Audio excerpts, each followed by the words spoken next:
Out here, when the headlights fade and the road swallows every sound, the night begins to breathe on its own.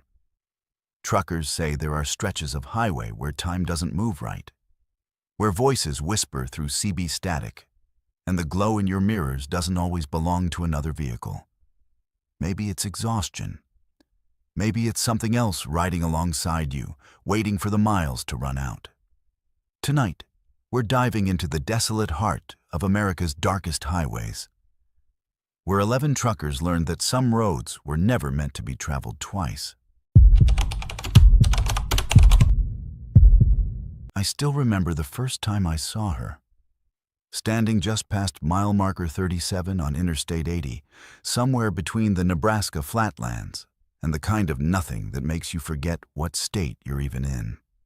It was close to 2 a.m., and I'd been hauling refrigerated goods from Omaha to Sacramento for the better part of 12 hours, my eyes burning from staring at the white lines that never seemed to end. The highway was empty in that unsettling way it gets when you're the only soul awake for miles. When even the truck stops have gone dark, and the only company you have is the hum of your engine and whatever half-static country station you can pull from the air. That's when my headlights caught her. A woman in a pale dress, thumb out, hair hanging limp around her face like she'd been standing there through a rainstorm that never came. I should have kept driving. Every instinct I had screamed at me to keep my foot on that gas pedal and pretend I never saw her. But there was something about the way she stood there, perfectly still, that made me ease off the throttle. Maybe it was the exhaustion playing tricks on me, or maybe it was guilt.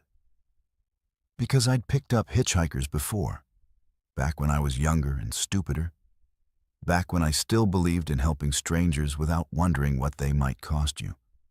I slowed down, pulled onto the shoulder, and watched her in my side mirror as she walked toward the cab with a gait that felt too smooth, too deliberate, like she was gliding more than stepping.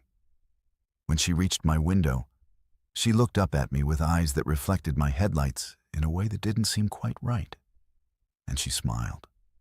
Not warm, not grateful, just acknowledging, like she'd been expecting me all along.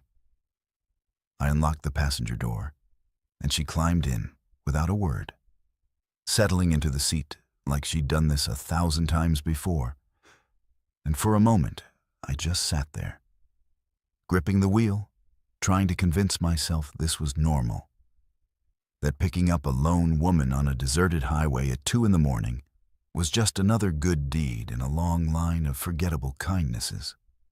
We drove in silence for the first 10 miles, the only sound between us the rattling of my cargo and the occasional crackle of the CB radio picking up distant chatter from drivers I'd never meet. I kept glancing at her from the corner of my eye, trying to figure out where she was headed, why she was out here, what kind of desperation drives someone to hitchhike through the emptiest stretch of interstate in the Midwest. She didn't look at me, didn't fidget, didn't even seem to breathe. Just stared straight ahead through the windshield like she was watching something I couldn't see, something playing out in the distance that only she had access to. Finally, I broke the silence and asked her where she was going, my voice sounding too loud in the enclosed space of the cab, too human against the mechanical drone of the highway. She turned her head toward me slowly, deliberately, and when she spoke, her voice was soft and flat, like it was coming from somewhere far away, somewhere I didn't want to follow. She said she was going home, that she'd been trying to get home for a long time, and that she appreciated the ride more than I could know. I nodded, told her it was no problem, and asked where home was, hoping for a town name, a landmark, anything that would give me a sense of when I could drop her off and get back to the comforting isolation of driving alone. She didn't answer right away, just kept staring at me with those reflective eyes. And then she said something that made my hands tighten on the steering wheel until my knuckles went white. She said home was just past mile marker 37, that she'd been standing there, waiting for someone who would stop, someone who would see her, and that I was the first person in a very long time who had.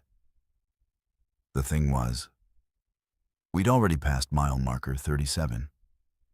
I'd seen it right before I stopped for her, the faded white numbers barely visible in the beam of my headlights, and we were now at least 15 miles past it, closing in on mile marker 52, according to the signs that kept flashing by in the darkness. I told her we'd already gone past 37, that maybe she got confused, that maybe she meant a different marker or different stretch of road entirely. She shook her head slowly, still smiling that empty smile, and told me I'd see it again soon, that I always saw it again, that everyone who stopped for her always ended up seeing it again. My stomach dropped, a cold sweat breaking out across my back despite the heater blasting warm air through the vents. And I started thinking about those stories you hear from other drivers, the ones about phantom hitchhikers and cursed stretches of highway, where the dead walk among the living, where time loops back on itself and the road becomes a prison you can't escape. I wanted to pull over right then, wanted to tell her to get out, wanted to break whatever spell or curse or hallucination had wrapped itself around my brain, but my body wouldn't respond. My hand stayed locked on the wheel, my foot stayed steady on the gas, and the highway kept unrolling in front of us like a ribbon that had no beginning and no end. Then I saw it. Mile marker 37, looming out of the darkness like it had been waiting for me, like it had never left. My heart hammered against my ribs as I read those numbers over and over again, trying to convince myself I was misreading them, that exhaustion had finally broken my brain, and I was hallucinating the whole thing. But the marker was real, solid, undeniable, and as we passed it, I caught sight of something that made my blood turn to ice. Another figure standing on the shoulder, thumb out, hair hanging limp, pale dress catching the glow of my tail lights. I looked at the woman sitting beside me, and she was still there. Still smiling, still staring straight ahead. And I realized with a sickening certainty that I was looking at her, at the same woman, in the same spot, waiting for the next driver who would be stupid enough or kind enough or tired enough to stop. I slammed on the brakes, the truck shuddering and groaning as the cargo shifted violently behind me. And I turned to confront her, to demand answers, to beg for release from whatever nightmare I'd driven myself into. But when I looked at the passenger seat, she was gone. The door was still closed, the window still rolled up, and there was no sign she'd ever been there at all. No warmth left in the seat, no scent of rain or perfume. Nothing but the cold air and the hum of the engine, and the terrible certainty that I'd just lost something I couldn't name. I sat there on the shoulder of Interstate 80, engine idling, hands shaking, trying to piece together what had just happened. Part of me wanted to believe it was exhaustion, that I'd been driving too long and my mind had finally snapped, conjuring phantoms to keep me company in the loneliness of the endless road. But the other part, the part that had seen her eyes reflecting light that shouldn't have been there, the part that had watched mile marker 37 appear twice in the same night, knew better. I pulled back onto the highway, hands gripping the wheel so tight my fingers went numb, and I drove. I drove past mile marker 37 again and again, each time seeing her standing there, each time feeling the pull to stop, each time forcing myself to keep going. The sun came up eventually, burning away the darkness and the fog and the terror. And when I finally crossed into Wyoming, the markers returned to their normal sequence, and the woman disappeared from my rearview mirror.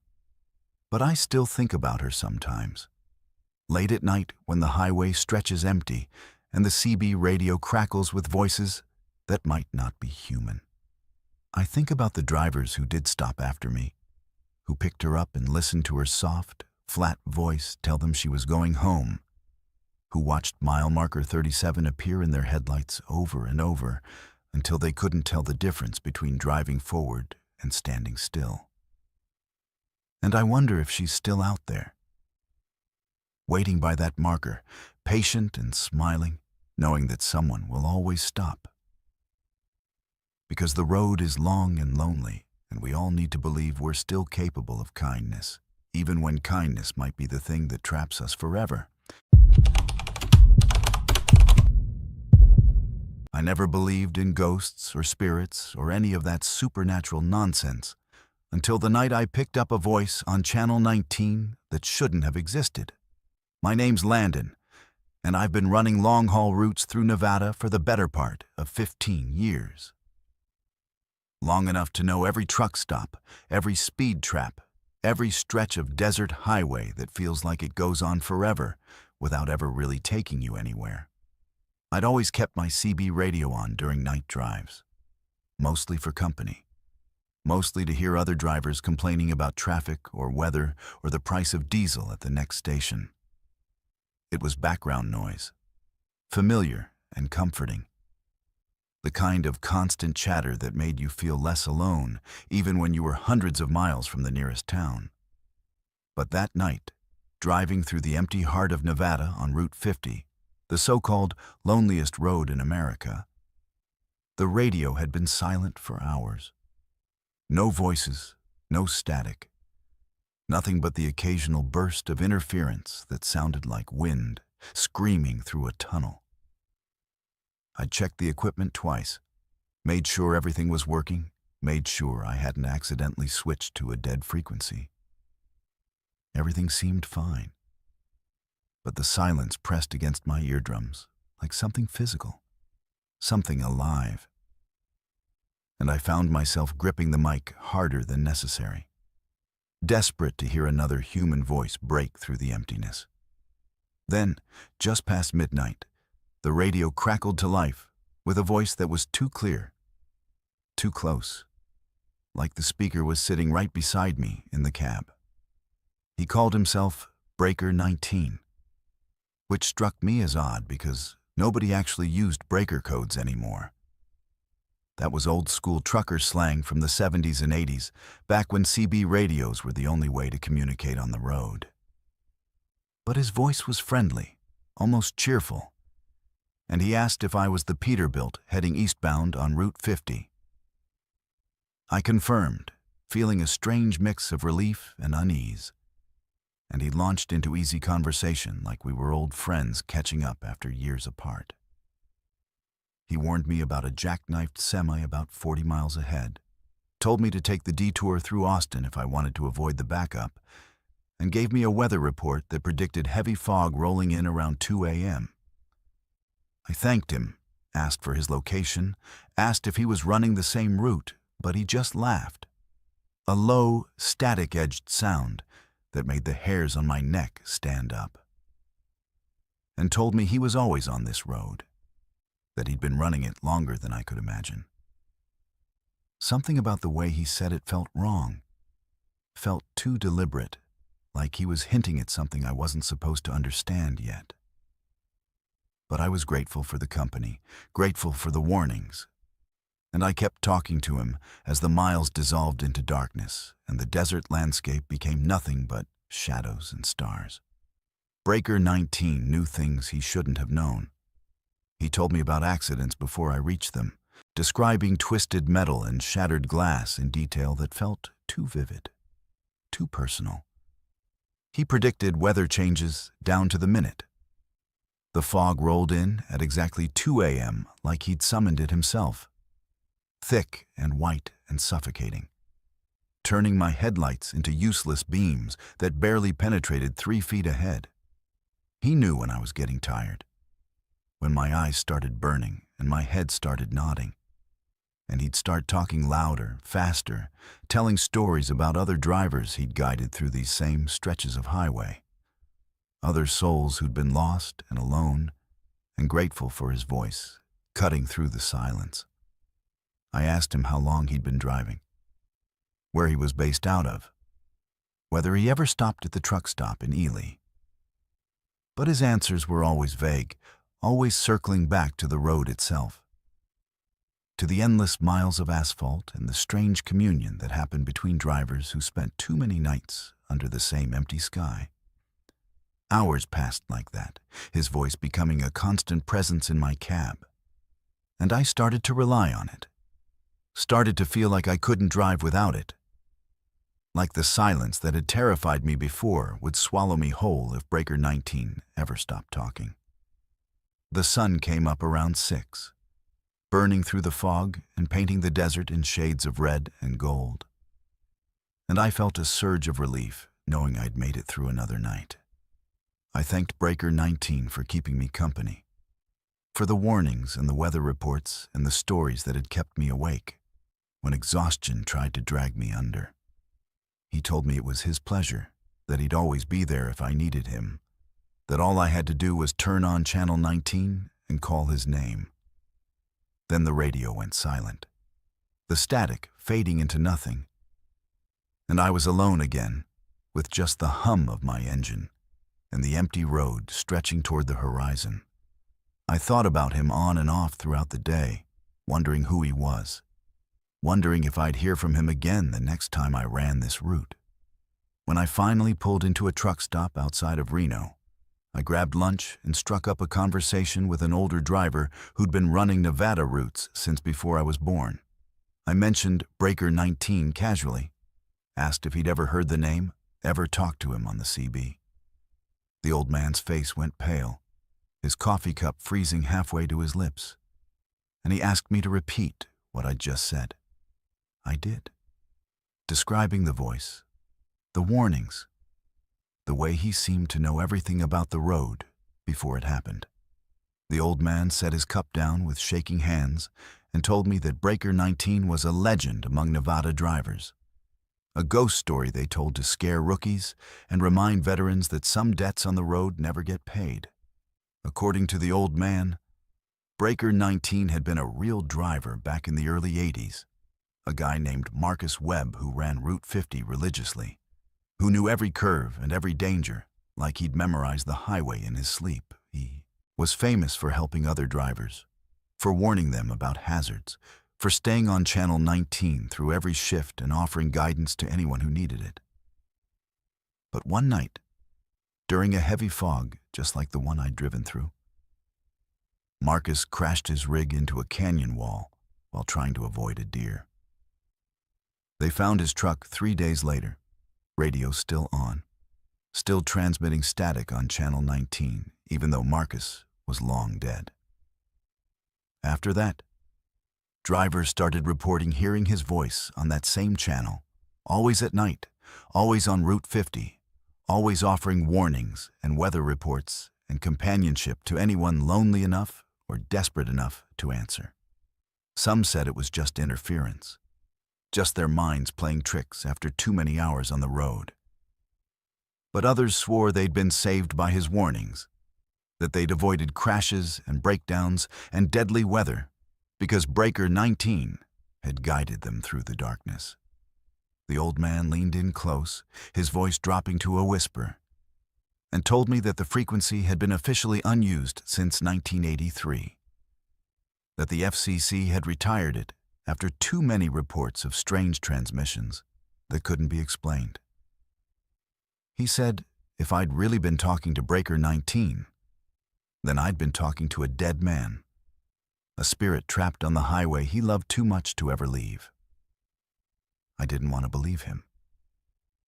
I wanted to think it was coincidence, that maybe someone was using an old handle as a tribute, that maybe the stories had gotten twisted over the years and turned a helpful driver into a ghost story for gullible truckers.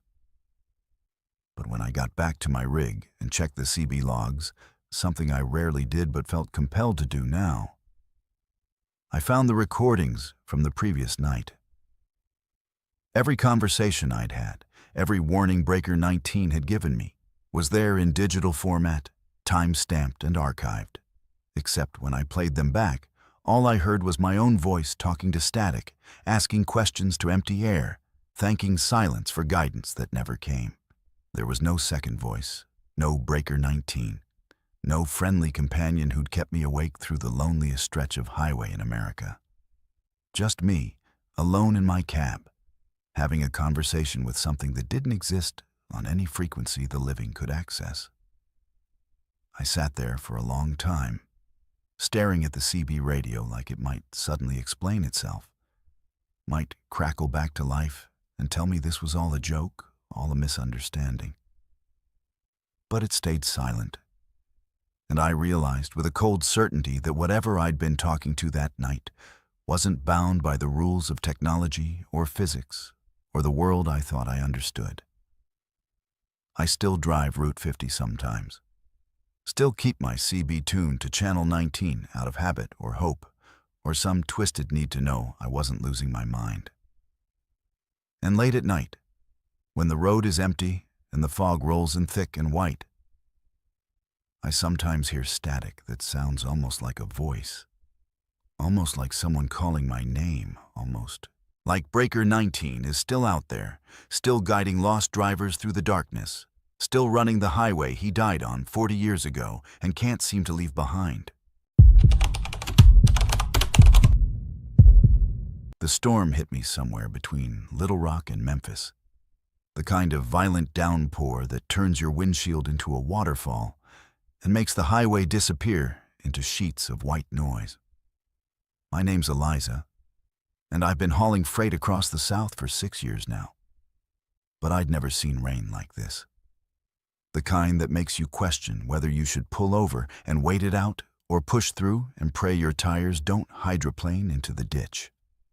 My wipers were working overtime, squeaking and stuttering against the glass, barely keeping up with the deluge that seemed to come from every direction at once.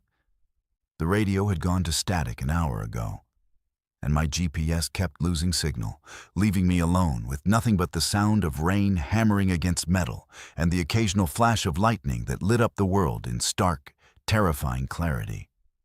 That's when I saw the sign for the rest stop, a faded blue marker promising food and fuel and shelter from the storm that was trying to shake my truck apart.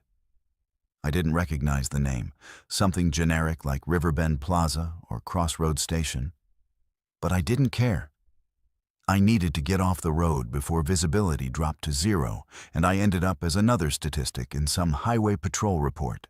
I took the exit, following the narrow road that curved away from the interstate and into what felt like deeper darkness, thicker rain, heavier air. The rest stop appeared suddenly through the downpour, a squat building with flickering lights that cast strange shadows across the empty parking lot. There were no other vehicles, no other drivers seeking shelter, just my rig and the building and the rain that never seemed to stop falling. I parked as close to the entrance as I could and made a run for it, getting soaked in the 5 seconds it took to reach the door. Inside, the air was stale and too warm, smelling like old coffee and something else I couldn't identify, something chemical and sweet that made my stomach turn. The fluorescent lights buzzed and flickered overhead, casting the space in sickly yellow illumination that hurt my eyes. There was a clerk behind the counter, a woman with gray hair pulled back tight and a face that seemed to shift every time I looked directly at it. Too angular one moment, too soft the next, like I was seeing her through water that wouldn't stay still. She didn't greet me, didn't acknowledge my presence, just kept staring down at something on the counter that I couldn't see from where I stood dripping on the worn linoleum. I grabbed a coffee from the ancient machine in the corner, watching the dark liquid sputter into a styrofoam cup that felt too thin, too fragile. The vending machines along the wall were mostly empty, their glass fronts reflecting my exhausted face back at me in ways that seemed distorted, wrong somehow. I tried making small talk with the clerk, asking how long she thought the storm would last, whether other drivers had stopped through tonight. She looked up at me then, and I swear her face was different. Younger, maybe, or older, I couldn't tell. and she said in a voice that sounded like it was coming from somewhere far away that the storm had been going on for a very long time, that most people didn't notice, that I should drink my coffee and rest while I still could. Her words sent ice down my spine despite the oppressive heat, but I nodded and took my coffee to one of the plastic booths near the window. Outside, the rain continued its assault, and I realized I couldn't see my truck anymore, even though I'd parked right in front. The parking lot had disappeared into a wall of water and darkness, and for a moment I felt a surge of panic, wondering if my rig was still there, or if it had somehow vanished while I was inside. I stood up, pressing my face to the glass, trying to make out shapes in the storm. That's when I noticed the clerk was standing right behind me, so close I could feel her breath on my neck. And when I spun around, her face was different again. Features rearranging themselves like a puzzle that couldn't decide what picture it was supposed to make. She asked if I was looking for something, if I'd lost something important, and her voice had changed too, become higher and younger and somehow more desperate. I backed away, mumbling that I just wanted to see if my truck was okay, if the storm was letting up. She smiled then, and her teeth seemed too white, too many, too sharp. And she told me trucks come and go, but most of them don't leave the way they arrived. I didn't understand what she meant, and I didn't want to understand. I just wanted to get back on the road, back to the familiar terror of driving through bad weather instead of whatever wrongness had infected this place. I made for the door, abandoning my coffee on the table. And when I pushed outside, the rain had stopped. Completely stopped. No drizzle, no mist, no evidence that minutes ago I'd been fighting through the worst storm I'd ever seen. The sky was clear and full of stars, the parking lot dry as bone, and my truck sat exactly where I'd left it, looking like it had never been touched by water. I stood there in the sudden silence, my clothes still soaking wet from my run inside, trying to reconcile what I was seeing with what I knew had just happened. Behind me, I heard the door to the rest stop close with a soft click, and when I turned around, the building was dark. Completely dark, every light extinguished. No sign of the clerk or the flickering fluorescents or the coffee machine that had sputtered brown liquid into my cup.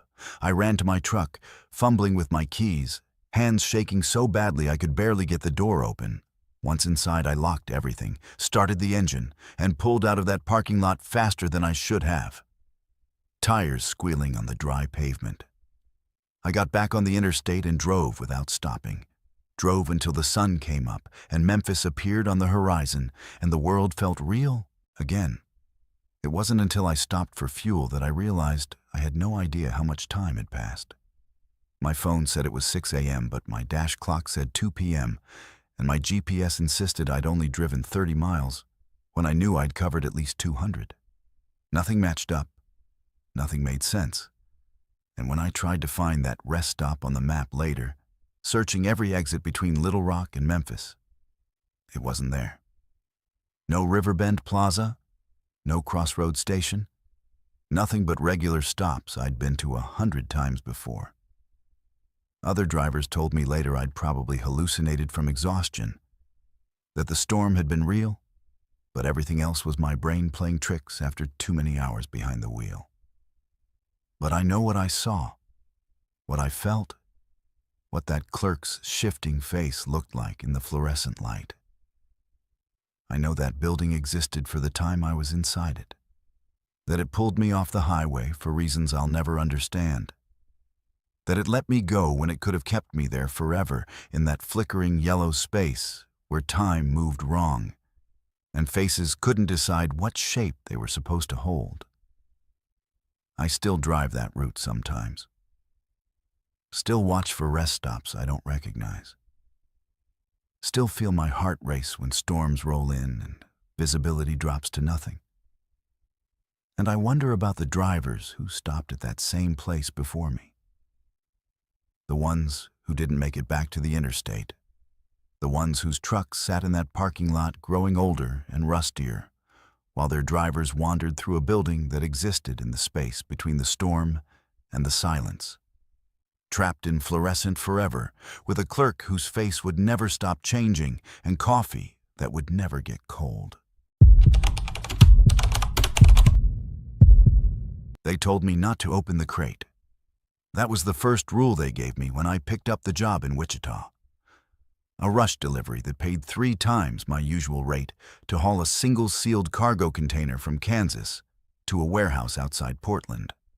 The dispatcher was clear about it, almost aggressive in the way he repeated the instructions. Don't stop unless it's an emergency. Don't open the container under any circumstances. Don't ask questions about what's inside. Just drive straight through, deliver it to the address, collect the payment, and forget the whole thing ever happened. My name's Ray, and I've been hauling freight for 23 years. Long enough to know that jobs paying triple rate usually come with complications you don't want to think about too hard. But my mortgage was overdue, and my daughter needed braces, and the money was too good to turn down. So I signed the papers and backed my rig up to the loading dock without asking a single question about what I was agreeing to transport. The crate itself looked ordinary enough. A standard 20-foot shipping container, steel walls painted industrial gray, secured with heavy-duty locks that seemed excessive for legitimate cargo. It took 4 men to load it onto my flatbed using a forklift. And I noticed they were all wearing gloves and breathing masks like they were handling something toxic or dangerous. When I asked if there were any hazardous materials I needed to declare, the dispatcher just shook his head and handed me the manifest, which listed the contents as industrial equipment, with no further details. The weight distribution felt off when I pulled away from the dock, like whatever was inside kept shifting toward one side. But I chalked it up to poor packing and focused on getting out of Wichita before rush hour traffic made the interstate unbearable. The first 200 miles were fine. I made good time through Kansas and into Colorado, the container sitting quiet and still behind me, the roads clear and the weather cooperative. I stopped once for fuel and a bathroom break, checking the straps and locks out of habit, making sure everything was secure for the mountain passes I'd be hitting once I reached Wyoming. That's when I heard it for the first time. A soft scraping sound coming from inside the container, like something heavy being dragged across metal flooring. I froze, hand on the lock, listening to the sound repeat itself in slow, deliberate intervals.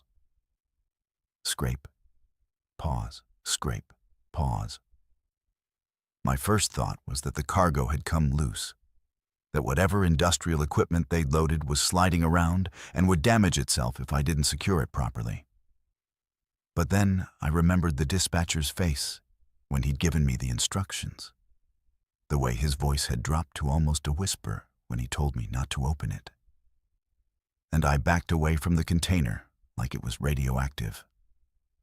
I got back in the cab and pulled onto the highway, trying to convince myself I'd imagined the sound, that it was just the settling of metal or the expansion and contraction of steel in the changing temperature. But an hour later, it happened again. Louder this time, more insistent. Scrape, scrape, scrape, like fingernails or claws dragging across the inside walls, trying to find purchase, trying to find a way out. My hands tightened on the wheel, and I turned up the radio, drowning out the sound with classic rock that couldn't quite mask the rhythmic scratching that seemed to pulse in time with my heartbeat. I thought about pulling over, thought about calling the dispatcher and demanding to know what I was really hauling. But the contract had been clear. No stops, no questions, no excuses. And somewhere in the back of my mind, in the part that had survived 2 decades on the road, by knowing when not to look too closely at the cargo, I understood that whatever was in that container was something I didn't want confirmed. Night fell as I climbed through the Rockies, the temperature dropping and my breath fogging the windshield despite the heater running full blast. The scraping had stopped hours ago, replaced by something worse. A low, rhythmic thumping that made the entire trailer shake with each impact. Thump, thump, thump. Like something inside was throwing itself against the walls, testing the strength of the steel, measuring the distance between captivity and freedom.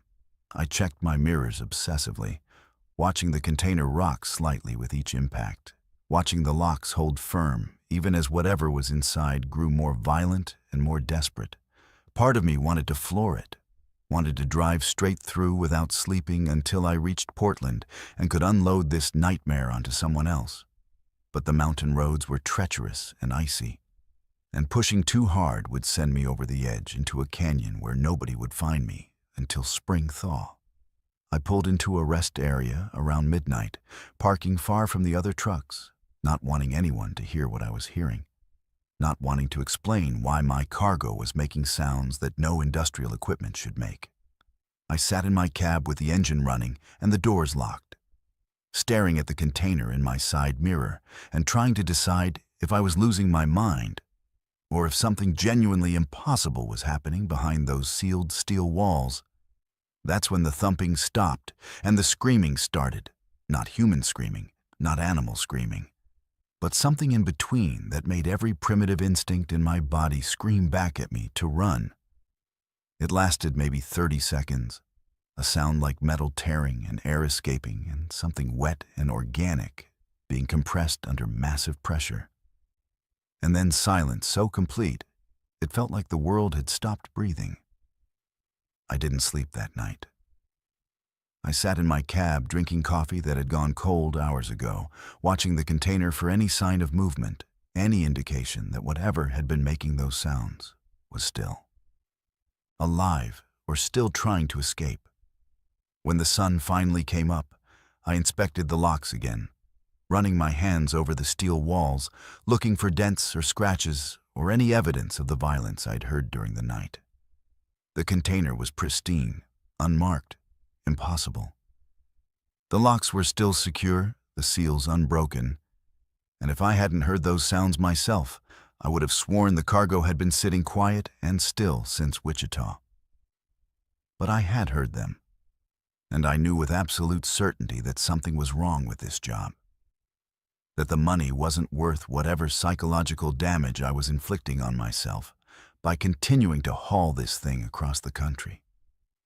I called the dispatcher from a truck stop in Wyoming, my voice shaking as I told him I was hearing sounds from the container, that I needed to know what I was transporting, that I deserved to know what kind of risk I was taking. He was quiet for a long time. So long I thought the connection had dropped. And then he said in a voice that sounded nothing like the man I'd spoken to in Wichita that I needed to finish the delivery, that turning back now would violate the contract in ways that would have serious consequences, that some cargo was meant to arrive at its destination, regardless of what happened along the way. He hung up before I could respond, and when I tried calling back, the number was disconnected, like it had never existed in the first place. The rest of the drive to Portland was a waking nightmare. The sounds from the container became constant, scraping and thumping and that terrible, not quite human screaming that made my teeth ache and my vision blur with exhaustion and fear. I drove through Idaho and into Oregon without stopping, without eating, without sleeping. Because stopping meant being alone with that container in the darkness, and I couldn't handle that again. Other drivers gave me strange looks at red lights, pointing at my trailer and mouthing questions I couldn't hear through the glass. And I wondered if they could see something I couldn't. If whatever was inside had started to manifest in ways that were visible from the outside. I kept my eyes on the road and my hands on the wheel and told myself that I just had to make it to Portland, just had to deliver this thing and collect my payment and never think about it again. The warehouse was in an industrial area outside the city, a massive concrete structure with no windows and no signs indicating what company operated there. Two men in hazmat suits were waiting for me when I pulled up, and they worked quickly to disconnect my trailer from the cab, moving with the kind of practiced efficiency that suggested they'd done this before. That I wasn't the first driver who'd hauled something like this across the country. I asked them what was in the container, what I'd been transporting for the last 3 days. But they didn't answer, didn't even acknowledge I'd spoken. They just handed me an envelope thick with cash and pointed toward the exit. And I understood that my part in whatever this was had ended. I drove away from that warehouse feeling like I'd aged 10 years in 3 days, like something inside me had been permanently altered by proximity to whatever had been sealed in that container. The money was all there, exactly what they'd promised. But I knew I'd never spend it without remembering the sounds, without wondering what had been desperate enough or angry enough or hungry enough to throw itself against steel walls for 72 hours straight. I quit long-haul trucking 2 months later, told my wife I wanted a job where I could come home every night, where I never had to wonder what kind of cargo I was transporting or what kind of people were willing to pay triple rate to move things that shouldn't be moved. Sometimes, late at night, I still hear that scraping sound, that thumping, that terrible screaming that wasn't quite human. And I wonder if the container ever made it to its final destination, or if it's still sitting in that windowless warehouse, waiting for the next driver desperate enough to agree to transport something that should have stayed locked away forever. I've been running night routes through New Mexico for 8 years now, and I thought I'd seen everything the desert highways could throw at me. Dust storms that turned day into night, mirages that made the road shimmer like water, wildlife that appeared out of nowhere and disappeared just as fast. My name's Amari, and I haul electronics from Albuquerque to Phoenix 3 times a week, always taking the overnight shift because the pay is better and the traffic is non-existent. The loneliness doesn't bother me anymore. I've gotten used to the hours of silence, the endless stretch of asphalt cutting through empty land, the way the stars seem close enough to touch when you're the only vehicle for 50 miles in any direction. But 3 weeks ago, something changed on that route. Something that made me question whether I was really as alone out there as I'd always believed. It started with headlights in my rearview mirror, appearing around 1 a.m. on a stretch of Highway 60 that runs through the most desolate part of the state. At first, I didn't think much of it. Another trucker running the same route, probably on the same tight deadline, probably just as tired and ready to get home as I was. But after 20 minutes, the headlights were still there, maintaining the exact same distance behind me, no matter how fast or slow I drove. When I sped up to 75, they sped up. When I dropped to 60, they dropped to 60. The spacing never changed, never wavered, like whoever was driving back there had locked onto my speed and was mirroring it perfectly. I tried the CB radio, calling out to see if the driver wanted to chat or pass or just acknowledge they were there. Static. I switched channels, tried again, got nothing but dead air and the occasional burst of interference that sounded almost like breathing. The headlights stayed constant in my mirror. 2 bright points of light that never blinked, never dimmed, never seemed to belong to an actual vehicle I could make out in the darkness. I told myself it was just the distance and the desert air playing tricks with my vision. That if I looked hard enough, I'd see the outline of a truck or the glow of running lights.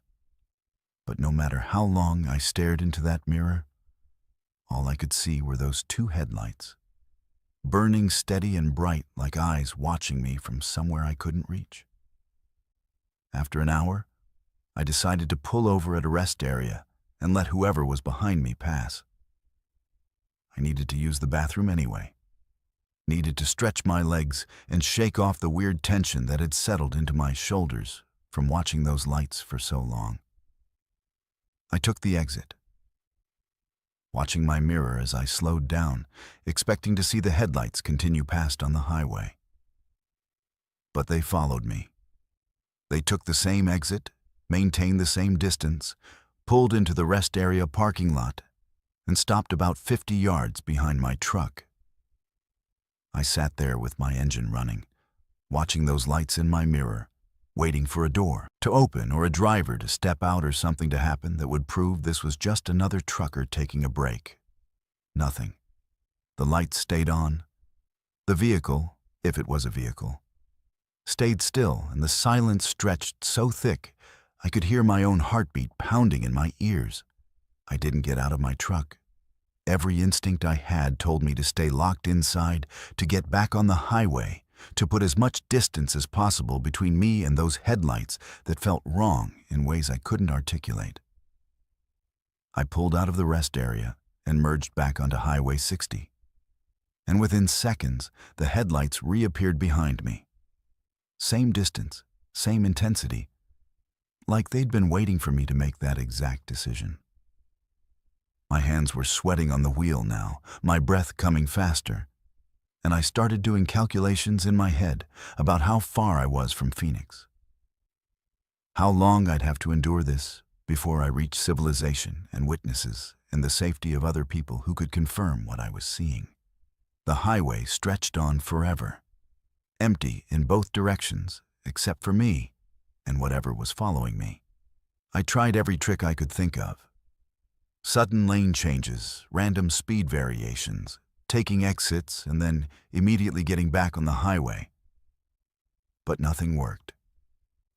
The headlights stayed locked on my position like they were tethered to my bumper by invisible rope, like distance and physics didn't apply to whatever rules they were following.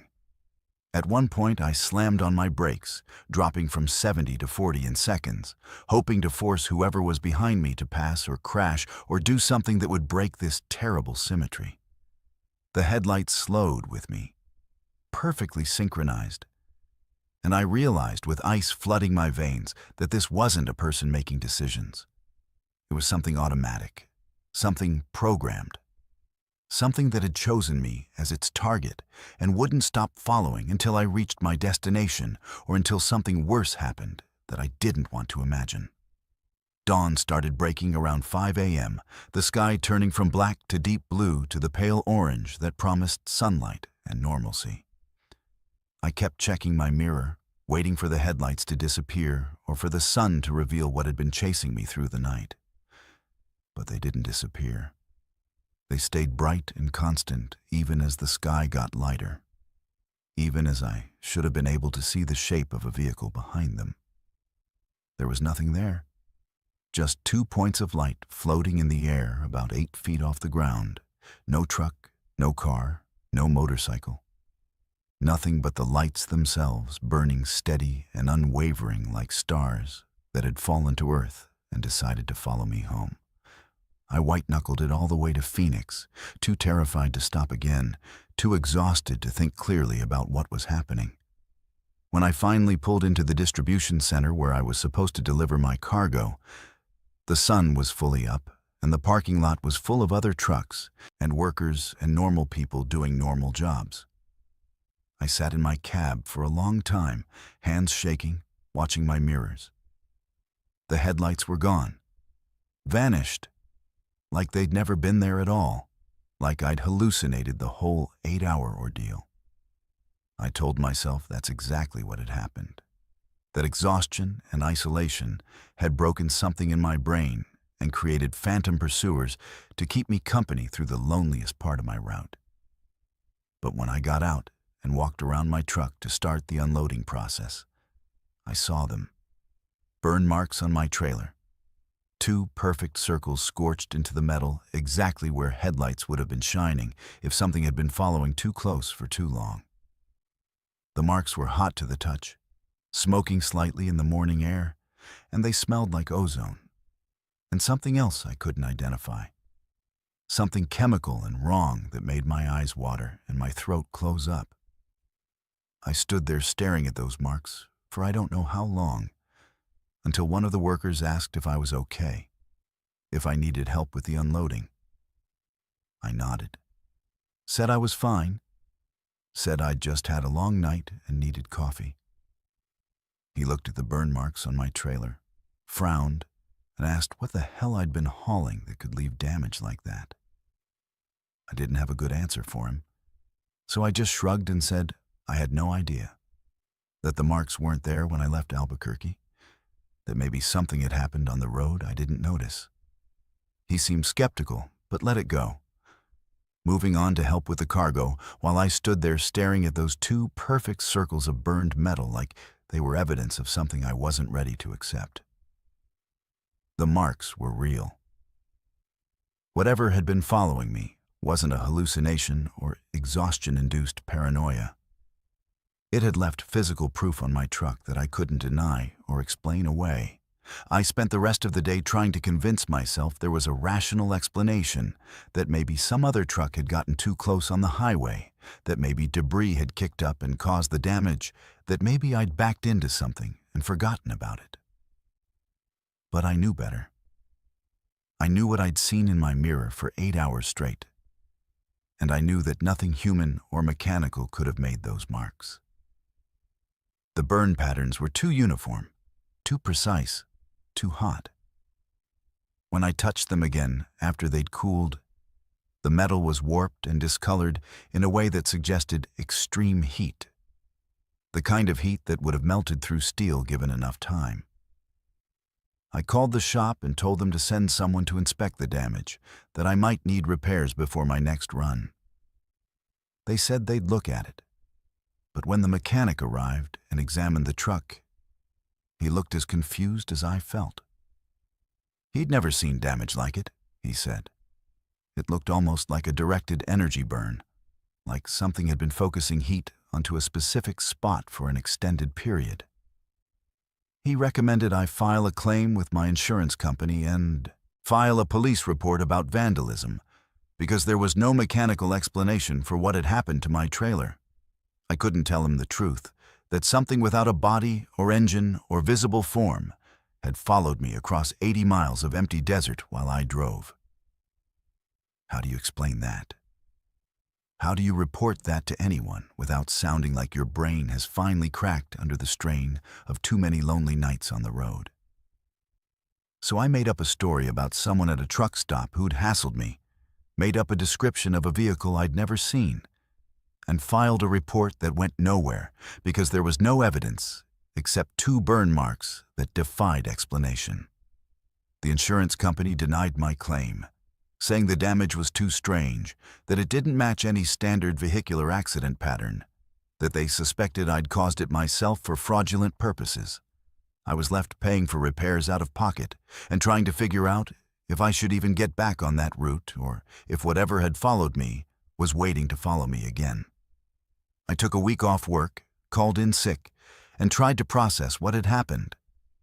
I researched unexplained phenomena on the internet, read about other drivers who'd reported strange lights following them on deserted highways, found forums dedicated to discussing supernatural encounters on America's loneliest roads. Some people blamed aliens, others blamed government experiments. Still others insisted it was some kind of interdimensional entity that fed on fear and exhaustion. Nothing felt satisfying. Nothing felt true. But they were all at least acknowledging that what I'd experienced wasn't unique, that I wasn't the only person who'd encountered something that didn't fit into the world as I understood it. The first night back on Highway 60, I was terrified. Every pair of headlights that appeared behind me made my heart rate spike, made me grip the wheel so hard my hands went numb. But nothing followed me. The route was clear, normal, empty in the way deserts are supposed to be empty. I made it to Phoenix without incident, made the return trip to Albuquerque without seeing anything unusual, started to convince myself that whatever had happened was a one-time event, that the thing, whatever it was, had decided I wasn't worth pursuing anymore. I ran that route 3 more times over the next 2 weeks, each time with less fear, each time more convinced that I'd been spared or released or forgotten by whatever had taken such an interest in me. Then, on the 4th run after the incident, the headlights came back. Not at 1 a.m. like before, but earlier, around 11:30 p.m., appearing as soon as I passed the same stretch of highway where they'd first materialized. My stomach dropped and my mouth went dry. Because I'd thought I was done with this. I'd thought whatever had followed me had moved on to some other unfortunate driver. But there they were, 2 points of light in my mirror, maintaining that perfect synchronized distance, burning with that same intensity that wasn't quite natural. I forced myself to breathe, forced myself to think rationally about what was happening and what I should do. This time, I didn't try to outrun them or shake them or pull into rest areas. This time, I did something different. I pulled off the highway onto a dirt road that led out into the desert, away from any civilization, away from any possibility of help or witnesses or rescue. I drove for 10 minutes, watching those headlights stay perfectly positioned behind me the entire time, and then I stopped. I turned off my engine, killed my lights, and sat in complete silence and darkness, waiting to see what would happen when I stopped running. The headlights continued forward, passing by my truck on the desert road, and for the first time, I could see what they were attached to. There was no vehicle. There was no truck or car or motorcycle or anything with wheels or an engine.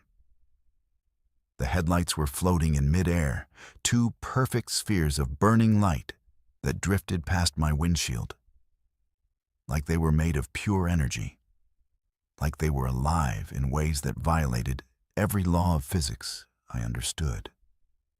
They stopped about 100 yards past me and hovered there, burning in the darkness. And I realized they were waiting to see if I'd start driving again, waiting to see if I'd continue my journey toward Phoenix. I understood then that this wasn't random. This wasn't an accident or a haunting or a supernatural curse. Something was hunting me, tracking me, watching me every time I ran that route. And it would keep following me, keep burning marks into my truck, keep appearing in my mirror until I either understood why or gave up driving altogether. I sat there for hours, staring at those floating lights, and they stared back, 2 burning eyes in the desert night that never blinked, never faded, never looked away. When dawn finally came, they disappeared like they always did. And I drove back to the highway in silence, knowing that the next time I take that route, they'll be waiting for me again. I've heard a lot of stories in my 20 years of driving, but nothing prepared me for what happened on Route 395 through the mountains of Montana during the worst blizzard I'd ever encountered. My name's Eli, and I pride myself on being someone who doesn't scare easy. Someone who can handle any weather condition or mechanical failure or unexpected crisis that the road throws at me. But that night, somewhere between Missoula and the Idaho border, I experienced something that shattered every rational belief I held about how the world worked. The snow had started around sunset, light flakes at first. But by 9 p.m. it had turned into a full whiteout, the kind of blizzard that reduces visibility to maybe 10 feet and turns the highway into a guessing game, where you're constantly wondering if you're still on the road or about to slide off a cliff into darkness. I was considering pulling over at a rest area when I saw lights ahead through the snow, not the steady glow of a truck stop or the random flickers of another vehicle, but something organized. Something deliberate. As I got closer, the lights resolved into the shape of a convoy, a line of semi-trucks stretching ahead of me into the storm. their headlights cutting through the blowing snow in a perfect formation. There must have been 5 or 6 of them, running bumper to bumper, their running lights creating a tunnel of illumination through the chaos. Without hesitation, I eased my truck into line behind the last one. Grateful to have something to follow, grateful to have the lead trucks breaking trail through the accumulating snow and showing me where the road actually was. The convoy was moving at a steady 40 miles per hour, slow enough to be safe, but fast enough to keep making progress, and I felt my shoulders relax for the first time in hours. I followed them for what felt like hours, the snow continuing to fall with relentless intensity, the wind howling against my cab, the convoy staying perfectly aligned like they were connected by invisible rope. I tried to raise them on the CB to ask where they were headed, to find out if they knew about conditions further up the mountain, but got only static. I switched channels, tried again, got the same dead air that seemed to mock my attempts at communication. The other trucks never wavered, never signaled, never acknowledged that I existed. They just kept driving forward in their perfect formation, and I kept following because the alternative was to drive blind into a storm that had already reduced visibility to near zero. That's when I started noticing something wrong with the trucks ahead of me.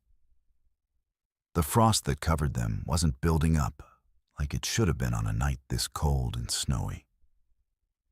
Instead, it looked like it had accumulated over days or weeks, thick layers of ice and frozen precipitation that created grotesque, bulbous shapes on the trailers and cabs. The trucks looked ancient, worn like they'd been driving through this blizzard not for hours, but for years. And when I got close enough to see through the cab windows of the truck directly in front of me, I saw the driver, a man sitting perfectly upright, hands gripping the wheel, staring straight ahead with eyes that didn't blink, face covered in a thin layer of frost that made him look less like a person and more like a statue carved from ice. My first instinct was to brake, to drop back and get away from this convoy of impossibility that didn't make sense. But the snow behind me was already accumulating, and I knew if I lost sight of the trucks ahead, I'd be completely lost. So I stayed in line, told myself I was hallucinating from exhaustion and stress, that the frost and the strange appearance of the driver were just tricks of the storm and my overactive imagination. But more trucks appeared on the road, joining the convoy from exits I hadn't seen, merging in from side roads that seemed to come out of nowhere. Each new truck that joined the line had the same thick coating of ancient frost, the same impossible accumulation of ice that suggested these vehicles had been driving this route through eternal winter for longer than I wanted to contemplate. The highway started to feel familiar in a way that didn't make sense. I'd driven Route 395 dozens of times, but this section looked subtly wrong. The mile markers were in the wrong order, the road curved in ways I didn't remember, and the landscape visible through breaks in the snow seemed to repeat itself over and over. We'd passed the same burned-out barn 3 times in the last 20 minutes. The same overturned fence post appeared and disappeared in the storm at regular intervals. The convoy was looping, I realized with a surge of panic that made my hands shake on the wheel. We were driving in circles, and the other trucks either didn't notice or didn't care, just kept maintaining their perfect formation, kept driving at their steady 40 miles per hour, kept staring straight ahead with those frost-covered faces that never turned, never blinked, never acknowledged that anything was wrong. I tried to break free from the convoy, tried to pull out and drive past the lead trucks. But every time I accelerated to move up in line, the truck ahead of me would accelerate as well. Maintaining that perfect spacing, that consistent distance that felt less like accident and more like intention. When I dropped back, the trucks behind me slowed down. keeping me centered in the formation, keeping me trapped between the truck in front and the trucks behind. My radio was now picking up static that sounded almost like voices, like people whispering in languages I didn't recognize, layered over each other in a chaotic babble that made my teeth aching and my vision blur at the edges. The blizzard continued with unrelenting fury, and I realized with creeping horror that the snow was no longer accumulating on my windshield.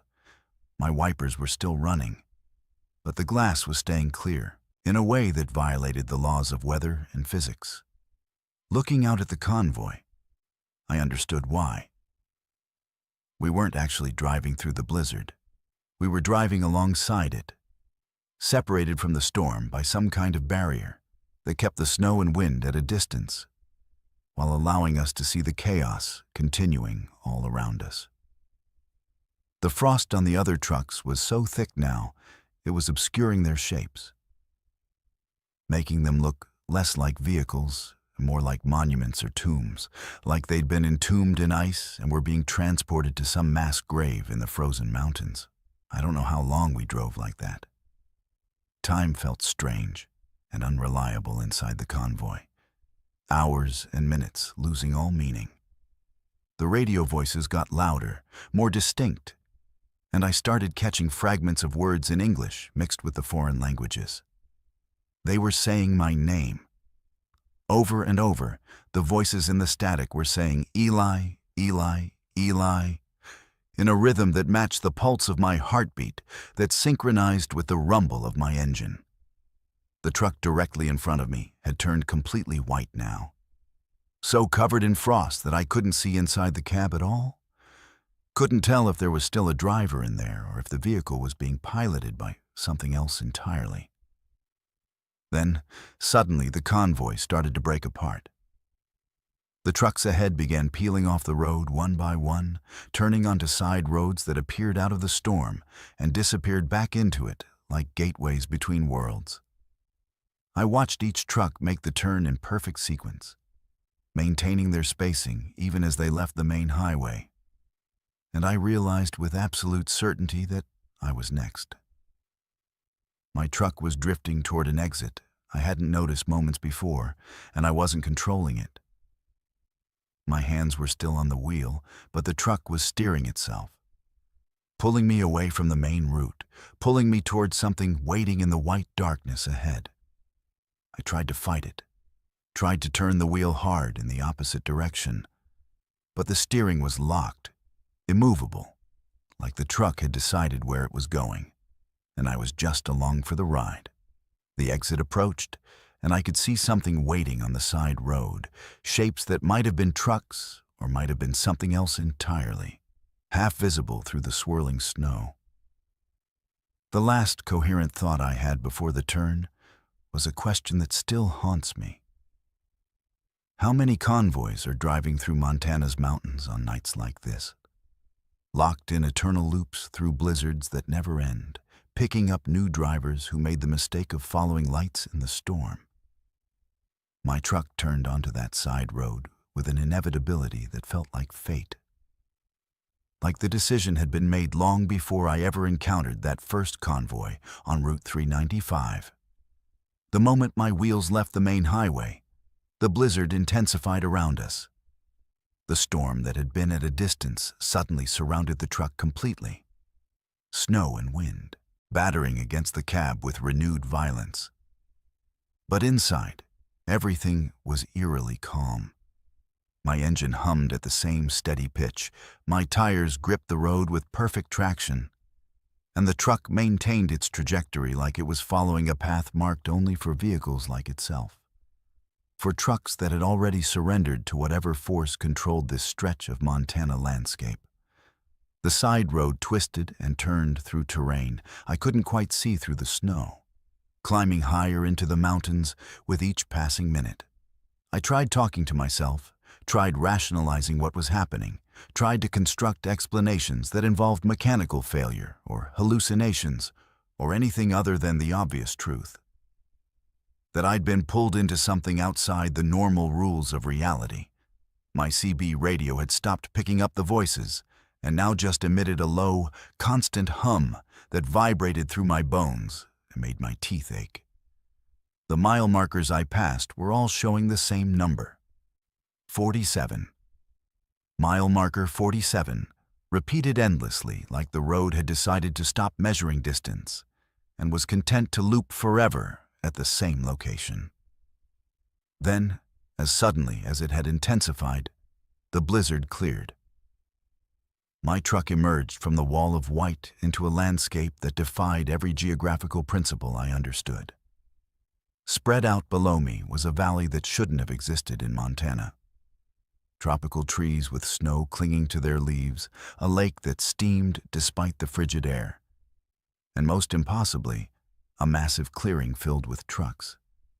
Dozens of them, maybe hundreds, all covered in frost so thick they looked like sculptures carved from ice, all arranged in perfect rows like they were parked in some kind of celestial truck stop that existed in a pocket dimension adjacent to the real world. My truck descended the winding road toward this impossible gathering, and I realized I could see into the cabs of the other vehicles now. Each one held a driver, perfectly preserved in frost, hands on wheels, faces pointing straight ahead, eyes open but seeing nothing. Their clothes ranged from modern to ancient. I saw drivers in trucker caps from different decades, saw styles of clothing that dated back 50 years or more, saw uniforms that suggested some of these vehicles predated the interstate highway system itself. These weren't recent arrivals. These were trucks that had been collecting in this valley for generations, drivers who had taken wrong turns or followed phantom convoys or made deals with forces that didn't care about the normal flow of time. My truck came to a stop in an empty parking space that seemed to have been waiting for me, positioned between a truck from the 1970s and one that looked like it had rolled off an assembly line in the 1950s. I tried to turn off the engine, tried to open the door, tried to regain even the smallest amount of control over my own vehicle. But nothing responded. The truck sat idling, and I sat frozen in the driver's seat, watching the other vehicles and wondering if this was where I would stay forever. Just another frost-covered monument to drivers who'd made the mistake of trusting the wrong lights in the storm. Then I heard a voice. Not through the radio, not through any external speaker, but directly in my mind, speaking in a tone that carried weight and age and knowledge that extended beyond human comprehension. It told me I was welcome here, that I'd been chosen, that my journey on the normal roads had ended and my true purpose was about to begin. It said I would join the convoy when the next blizzard came, that I would help collect other drivers who made the mistake of following phantom trucks through Montana's mountains, that I would help guide new arrivals to this valley where time moved differently and the roads led nowhere except back to the beginning. I tried to scream, but no sound came out. I tried to fight against the paralysis creeping through my limbs, but my body wouldn't obey. The frost started forming on my windshield, spreading inward from the edges, and I could feel the temperature inside my cab dropping degree by degree, cold that went deeper than physical sensation and seemed to freeze something fundamental in my chest. I understood then that the transformation had already begun, that I was becoming like the other drivers, would soon be indistinguishable from the hundreds of vehicles arranged in this impossible valley. But something stopped it. Somewhere in my mind, in the part of me that refused to accept what was happening, I found a reserve of will that fought against the encroaching cold and the paralysis and the voice that kept whispering about my new purpose. I don't know how or why. Maybe exhaustion broke through whatever spell was being cast. Maybe the resistance of a human consciousness could only be suppressed so far before it rebelled. But suddenly, I could move. My hand slammed down on the ignition, my foot hit the accelerator, and my truck roared to life with an intensity that seemed to anger the very landscape around me. I spun the wheel hard, and my truck lurched forward, away from the parking space, away from the orderly rows of frozen vehicles, toward the far edge of the valley where the forest thickened and the terrain became impassable. The other trucks seemed to shudder with the movement, like they were trying to block my escape. But I floored the accelerator and drove straight into the trees, branches snapping against my windshield, undergrowth crushing beneath my tires, the truck bouncing and lurching as I abandoned the road entirely and drove through pure wilderness. The valley began to dissolve behind me, the impossible tropical trees fading away, the steaming lake disappearing, and suddenly I was back in the blizzard, back on a road that looked almost familiar, almost normal.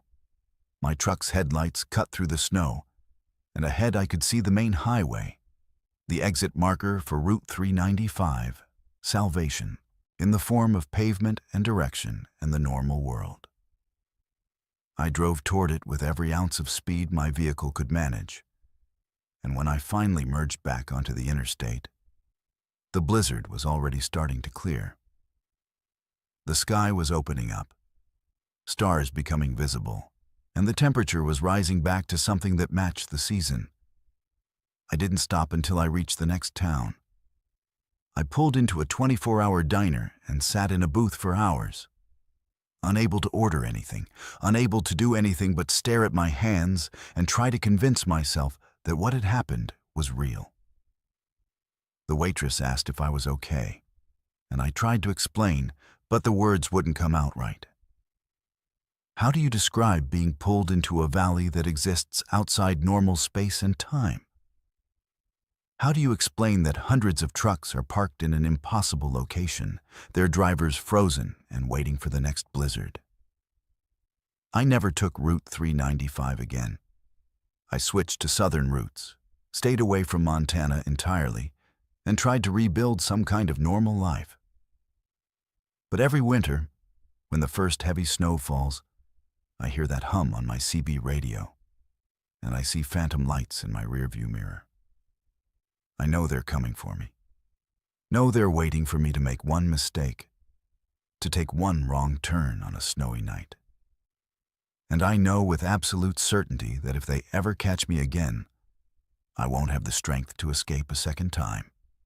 Whatever is collecting trucks in that impossible valley will have its driver, and I'll join the frozen ranks of those who followed lights in the storm and learned too late that some convoys never reach their destination.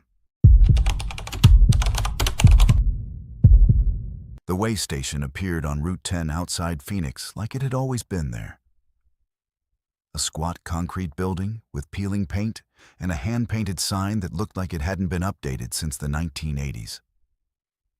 My name's Cole, and I've been hauling freight across Arizona for 12 years. And I'd swear I'd never seen this particular station before. But there it was, sitting on the shoulder of the highway like it had been waiting for me specifically. It was late afternoon, the sun hanging low and angry in the western sky, turning everything the color of dried blood.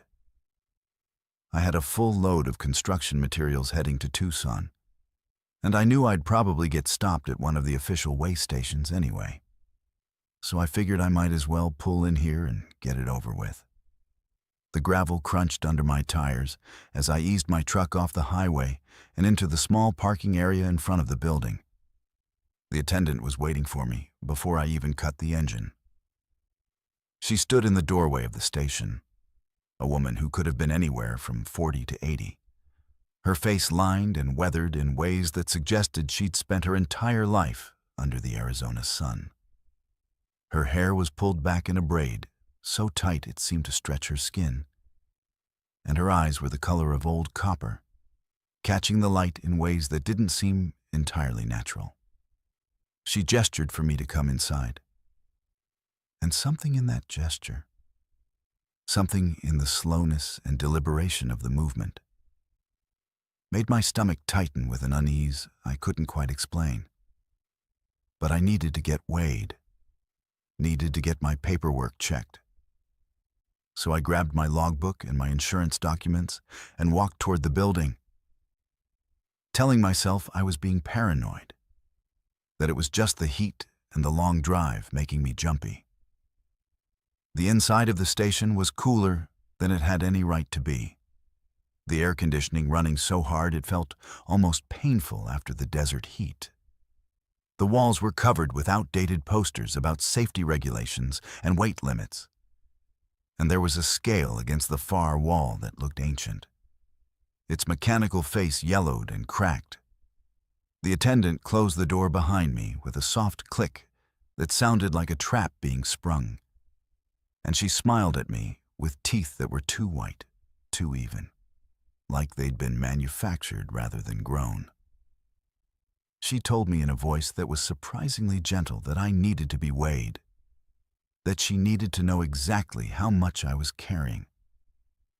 Not just my truck and cargo, but something deeper, something that couldn't be measured on a standard scale.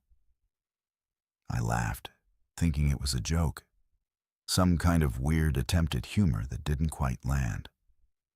But her expression didn't change, didn't acknowledge that she'd said anything unusual.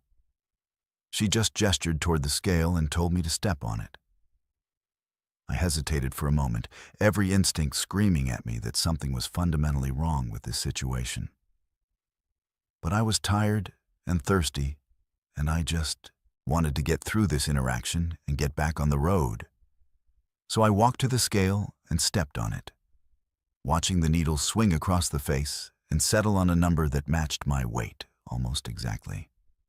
The attendant studied the reading with intense focus, tilting her head like she was listening to something the scale was telling her that I couldn't hear. She wrote the number down in a leather-bound logbook without looking at me, her pen moving in precise, deliberate strokes. Then she looked up at me with those copper-colored eyes and said something that made my blood run cold. She said I was too heavy. Not my truck, not my cargo, but me specifically. She said I was carrying too much weight, that I'd been accumulating it for years, that it had settled into my bones and my organs and my soul in ways that made it impossible for me to keep moving forward. I told her she was crazy, that I'd just stepped on a scale and weighed what I'd expected to weigh, that whatever she was talking about was nonsense. But even as I said it, I knew she was right. I could feel it. A heaviness that had nothing to do with my physical body. A burden that had been growing incrementally over years until it had become something that weighed me down more than gravity itself. The attendant set down her pen and folded her hands on the desk. She told me in that same gentle voice that I should get back on the road, that I should keep driving, but that I should understand that I was too heavy to keep driving much longer. She said that every mile I traveled, every hour I spent behind the wheel, I was getting heavier. She said that eventually the weight would become so great that I wouldn't be able to move, that I'd be stuck in one place, frozen by the burden of everything I'd been carrying without acknowledging it. I asked her what she meant, asked her to explain what kind of weight she was talking about. She smiled that too white smile and said it was different for every driver, that I needed to look inside myself to understand, that the scale had already told her everything she needed to know. I backed away from her desk, back toward the door, ready to leave this place and never come back. But when I reached for the handle, it wouldn't turn. The door was locked, sealed somehow. And when I looked back at the attendant, she was still sitting at her desk, still smiling, still writing in that leather-bound logbook with her pen that never seemed to run out of ink. She told me I could leave whenever I wanted, that no one was holding me prisoner, that the door would open when I was ready to leave. But as I pulled on the handle again, straining with all my strength, I realized the truth. The door wasn't locked from the outside. It was locked from the inside of me, locked by the weight of everything I'd been denying, everything I'd been running from, everything I'd packed into my chest over years of driving alone and never stopping long enough to process any of it. The room started to spin, and I gripped the edge of the scale to steady myself. My hands felt heavier than they should have, like they were made of lead instead of flesh and bone. Looking down at my arms, I could see them sagging slightly, like gravity had suddenly increased its pull on me alone. The attendant's voice came from somewhere very far away, telling me that I could go back to my truck if I wanted, that I could get back on the road, but that I should understand what was happening to me. She said every mile I drove from this point forward, I would get heavier. She said my truck would struggle against my weight, that the engine would labor, that eventually my rig would simply stop moving because it couldn't bear the burden of carrying someone so loaded down with sin and regret and accumulated damage. I didn't know what sins she was talking about. I didn't remember doing anything so terrible that it would manifest as physical weight, as gravity pressing down on me from the inside. But as I stood there in that impossible way station, I started remembering things I'd tried very hard to forget. The woman I'd abandoned in Flagstaff because she wanted me to stay, and I wanted to keep moving. The daughter I'd only seen once because I was always running, always on the next haul, always too busy to be a father. The friends I'd left behind, the promises I'd broken, the life I'd sacrificed in pursuit of miles and freedom, and the empty comfort of the open road. The weight of all of it crashed down on me at once, and I staggered backward, my legs suddenly unable to support me. The attendant watched with that small, knowing smile, and she told me that now I understood, that now I could leave if I wanted, that the door would open because I'd finally acknowledged what I'd been carrying all along. I looked at the door, and somehow I knew she was right. The weight was still there, still pressing down on me, but it was no longer locked away, no longer denied. It was real and present and acknowledged, and that acknowledgement was the only key I needed to escape this place. I stumbled toward the door, and it swung open before my hand could reach the handle. Like it had been waiting for the exact moment I accepted the truth of what the attendant had told me. The desert heat hit me like a physical blow after the artificial cold of the station, and I gasped for air that felt thick and heavy in my lungs. My legs felt weak. My entire body felt like it was made of something denser than it should be. Like every atom had been compressed under the weight of years of running and denying and pretending that I could outrun my own history. I made it to my truck and climbed into the cab, my movements slow and deliberate, each motion feeling like I was moving through water instead of air. The engine started without resistance, and I pulled back onto Route 10, merging into the flow of traffic with other vehicles whose drivers probably had no idea that they were traveling alongside someone who'd just been weighed in ways that standard scales couldn't measure. The highway stretched ahead of me, endless and familiar, and I tried to convince myself that the encounter with the attendant had been some kind of heat-induced hallucination, that the stress of years on the road had finally caused my mind to fracture and create elaborate metaphors for the emptiness I'd been feeling. But I could feel it. The weight. It was subtle at first. Just a slight pressure in my chest, a barely perceptible heaviness in my limbs. But as I drove, as the miles accumulated, as the sun sank lower on the horizon and the landscape began to turn purple and gold, I noticed that my truck was struggling in ways it never had before. The engine was working harder to maintain speed. My tires seemed to grip the road with more difficulty. And when I pressed the accelerator, the response was sluggish, delayed, like the truck was protesting the burden it was carrying. By the time I reached Tucson to make my delivery, I could feel the weight pressing down on me so heavily that it took genuine effort to climb out of the cab. My joints ached like I'd aged 20 years in the span of a single afternoon. The loading dock workers helped me unload the cargo, and one of them commented that I looked terrible, that I should see a doctor, that something seemed seriously wrong. I told him I was fine, just tired, just needed some rest. But as I was leaving the warehouse, I caught sight of myself in a window reflection, and what I saw made me stop dead in my tracks. I looked older. Not just tired or worn down, but genuinely older. The lines on my face had deepened. My hair seemed to have more gray than it had that morning, and my entire posture had changed. I was hunched forward slightly, like I was trying to curl in on myself to escape the weight pressing down from above. I touched my face with trembling fingers, wondering if this was real or another manifestation of the heat and stress, wondering if the attendant had done something to me, something that would continue to manifest as I drove. I decided right then that I needed to go home. I needed to see my daughter, needed to try to repair the damage I'd done through years of absence and broken promises. I needed to face the weight properly, instead of trying to outrun it like I'd been doing for 2 decades. I turned my truck around and headed north toward Flagstaff, where my ex-wife had raised our daughter, where I hadn't been in 5 years despite promising I would visit.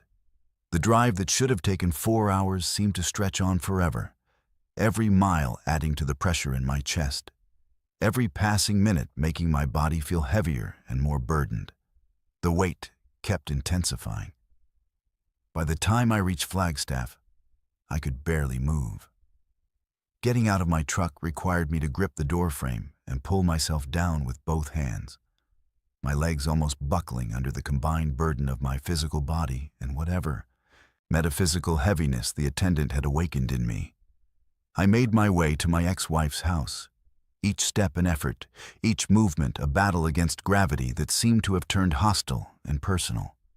When my ex-wife opened the door, she gasped and stepped back. She asked what was wrong with me, why I looked like I'd been sick for weeks, why I seemed to be having trouble standing. I told her I needed to see our daughter, that I needed to talk to her, that I needed to try to make things right after all these years. She was reluctant. Told me that Sarah had her own life now, that she didn't want to see me, that showing up like this was exactly the kind of selfish, demanding behavior that had driven us apart in the first place. But she called Sarah anyway, and my daughter came downstairs. A woman now, not the little girl I remembered from my last visit, looking at me with eyes that held years of disappointment and hurt. She asked me what I wanted, why I was there, her voice cold and distant in ways that added another layer to the weight pressing down on me. I tried to explain about the way station, about what the attendant had told me, about how I'd finally understood what I'd been carrying all these years. Sarah listened with an expression that cycled between disbelief and anger. And when I finished, she told me that showing up with some elaborate metaphor about weight and burden wasn't going to fix anything, wasn't going to replace all the birthdays and school events and normal father moments I'd missed. The weight became almost unbearable then. I could feel it crushing down on me, making it hard to breathe, making it hard to stand.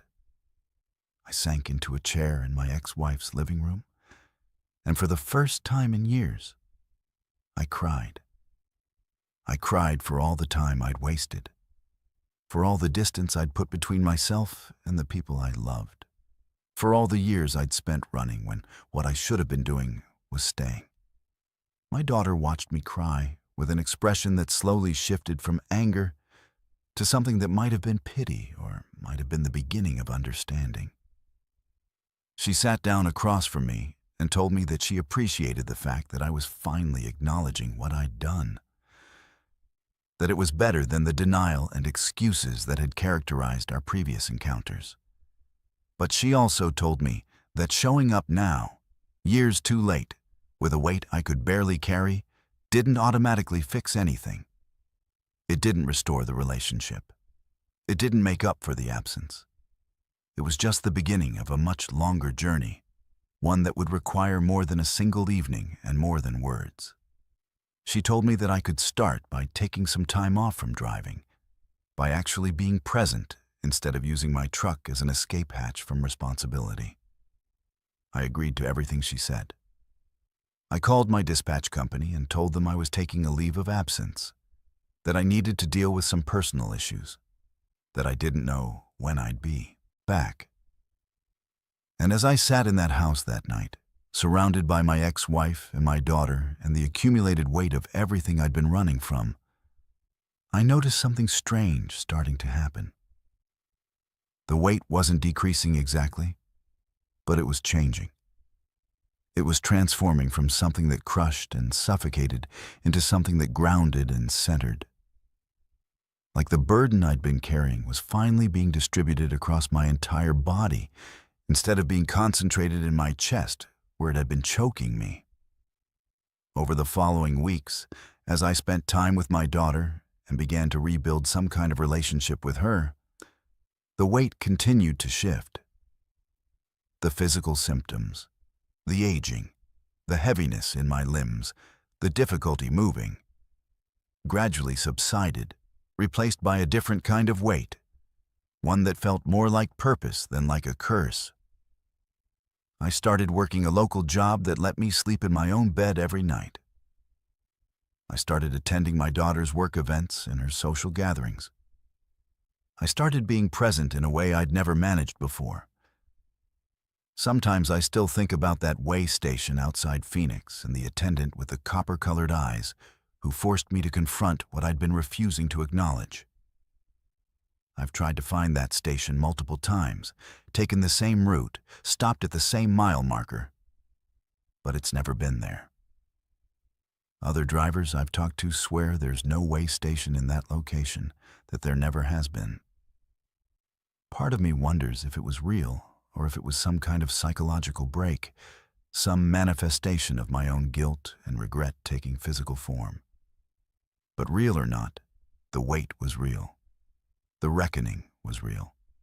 And the changes it forced me to make were real. I don't drive anymore. Haven't sat behind the wheel of a truck in over a year. And while I miss the road sometimes, miss the endless horizon and the sense of freedom that came with it, I don't miss the weight. I don't miss the crushing burden of running from everything that mattered. And I think about all the other drivers still out there on the highways, still accumulating weight, still refusing to acknowledge what they're carrying until they encounter their own impossible way station, their own copper-eyed attendant who forces them to confront the truth about themselves and the life they've been living. I hope some of them find their way to understanding before the weight becomes too much to bear. I never wanted to transport human remains. In my 15 years of driving, I'd hauled everything from hazardous materials to livestock to things I'd rather not think about too closely. But I'd always managed to avoid the jobs that involved carrying the dead. Something about it felt wrong, felt disrespectful, felt like it crossed a line I wasn't willing to cross no matter how much the pay increased. My name's Cassie, and I pride myself on being professional and reliable, on taking whatever jobs came my way and completing them without complaint. But when my dispatcher called me 3 weeks ago and asked if I'd be willing to transport a shipment of cremated remains from Sacramento to a funeral home in Denver, I almost said no. Almost. But my rent was due, my truck needed new tires, and the pay was substantial enough that I couldn't justify turning it down. The urn came in a sealed box, wrapped in what looked like ceremonial cloth, delivered to my truck by a woman in a dark suit who handled it like it was made of glass. She didn't say much, just handed me a manifest and told me the delivery address in Denver, told me the urn needed to arrive intact and undisturbed, told me there would be a bonus if I delivered it within the time window specified on the paperwork. I loaded the box carefully into my sleeper cab, securing it with bungee cords on the small shelf above my bed, treating it with the respect I figured the deceased deserved. Then I hit the road, intending to make it to Denver in approximately 18 hours, breaking the drive into manageable chunks to stay within legal limits on hours of service. The first 6 hours were uneventful. I drove through the Sierra Nevada mountains as the sun set, watching the landscape turn from golden to purple to black, listening to talk radio and audiobooks to keep myself company in the cab. I stopped for fuel and food in a small town in Nevada, checked on the box of ashes to make sure everything was secure, and got back on the road feeling like I was on track to make my delivery on time without any complications. The highway stretched ahead of me, empty and familiar, and I settled into the rhythm of driving that always came so naturally to me. The hum of the engine, the sensation of mile markers passing, the hypnotic quality of the endless road. Around 2 a.m., somewhere in the Utah desert, I started hearing sounds from the sleeper cab. At first, I thought I'd imagined it, thought my tired mind was creating phantom noises the way it did on long drives. But then I heard it again, a soft scratching sound, like fingernails or claws dragging across metal. I turned up the radio to drown it out, told myself it was probably just something loose in the back, probably just cargo shifting slightly due to road vibrations. But my stomach had tightened with an unease that I couldn't quite explain, a primal discomfort that went beyond rational thought. The scratching continued on and off for the next hour, each occurrence slightly louder, slightly more insistent than the last. I tried to ignore it, kept my eyes on the road, kept telling myself there was a perfectly reasonable explanation for what I was hearing. But around 3 a.m., as I was driving through a particularly desolate stretch of desert with nothing but rock formations and darkness visible in my headlights, something happened that made my blood run cold. The box of ashes shifted. I didn't see it happen, but I felt it. A subtle movement in the sleeper cab behind me, a sliding sensation that suggested something heavy had moved across the shelf where I'd secured it. I pulled over immediately, heart pounding in my chest, and climbed into the sleeper cab to investigate. The bungee cords were still in place, still securing the box, but it had definitely moved. It was sitting closer to the edge of the shelf than it had been, like it had inched forward while I was driving. I checked the cords to make sure they were tight, made sure nothing had come loose, and tried to convince myself that I was just tired and paranoid and reading too much into normal settling of cargo. But as I was climbing back into the driver's seat, I heard the scratching again. Louder this time, more aggressive, and it was definitely coming from the box. I sat in the driver's seat for a long time, staring at the road ahead, trying to decide if I should turn around and go back, if I should stop for the night and sleep at a rest area, if I should just keep driving and ignore whatever was happening in the back of my truck. The scratching stopped after a few minutes, replaced by silence so complete it felt like the desert itself was holding its breath. I put the truck in gear and pulled back onto the highway, driving faster than I should have. My hands gripping the wheel so tightly, my fingers went numb. The next 2 hours passed in tense silence. I kept waiting for the scratching to start again, kept glancing at my mirror, watching for any sign of movement in the sleeper cab, kept telling myself that there had to be a rational explanation for what I was experiencing.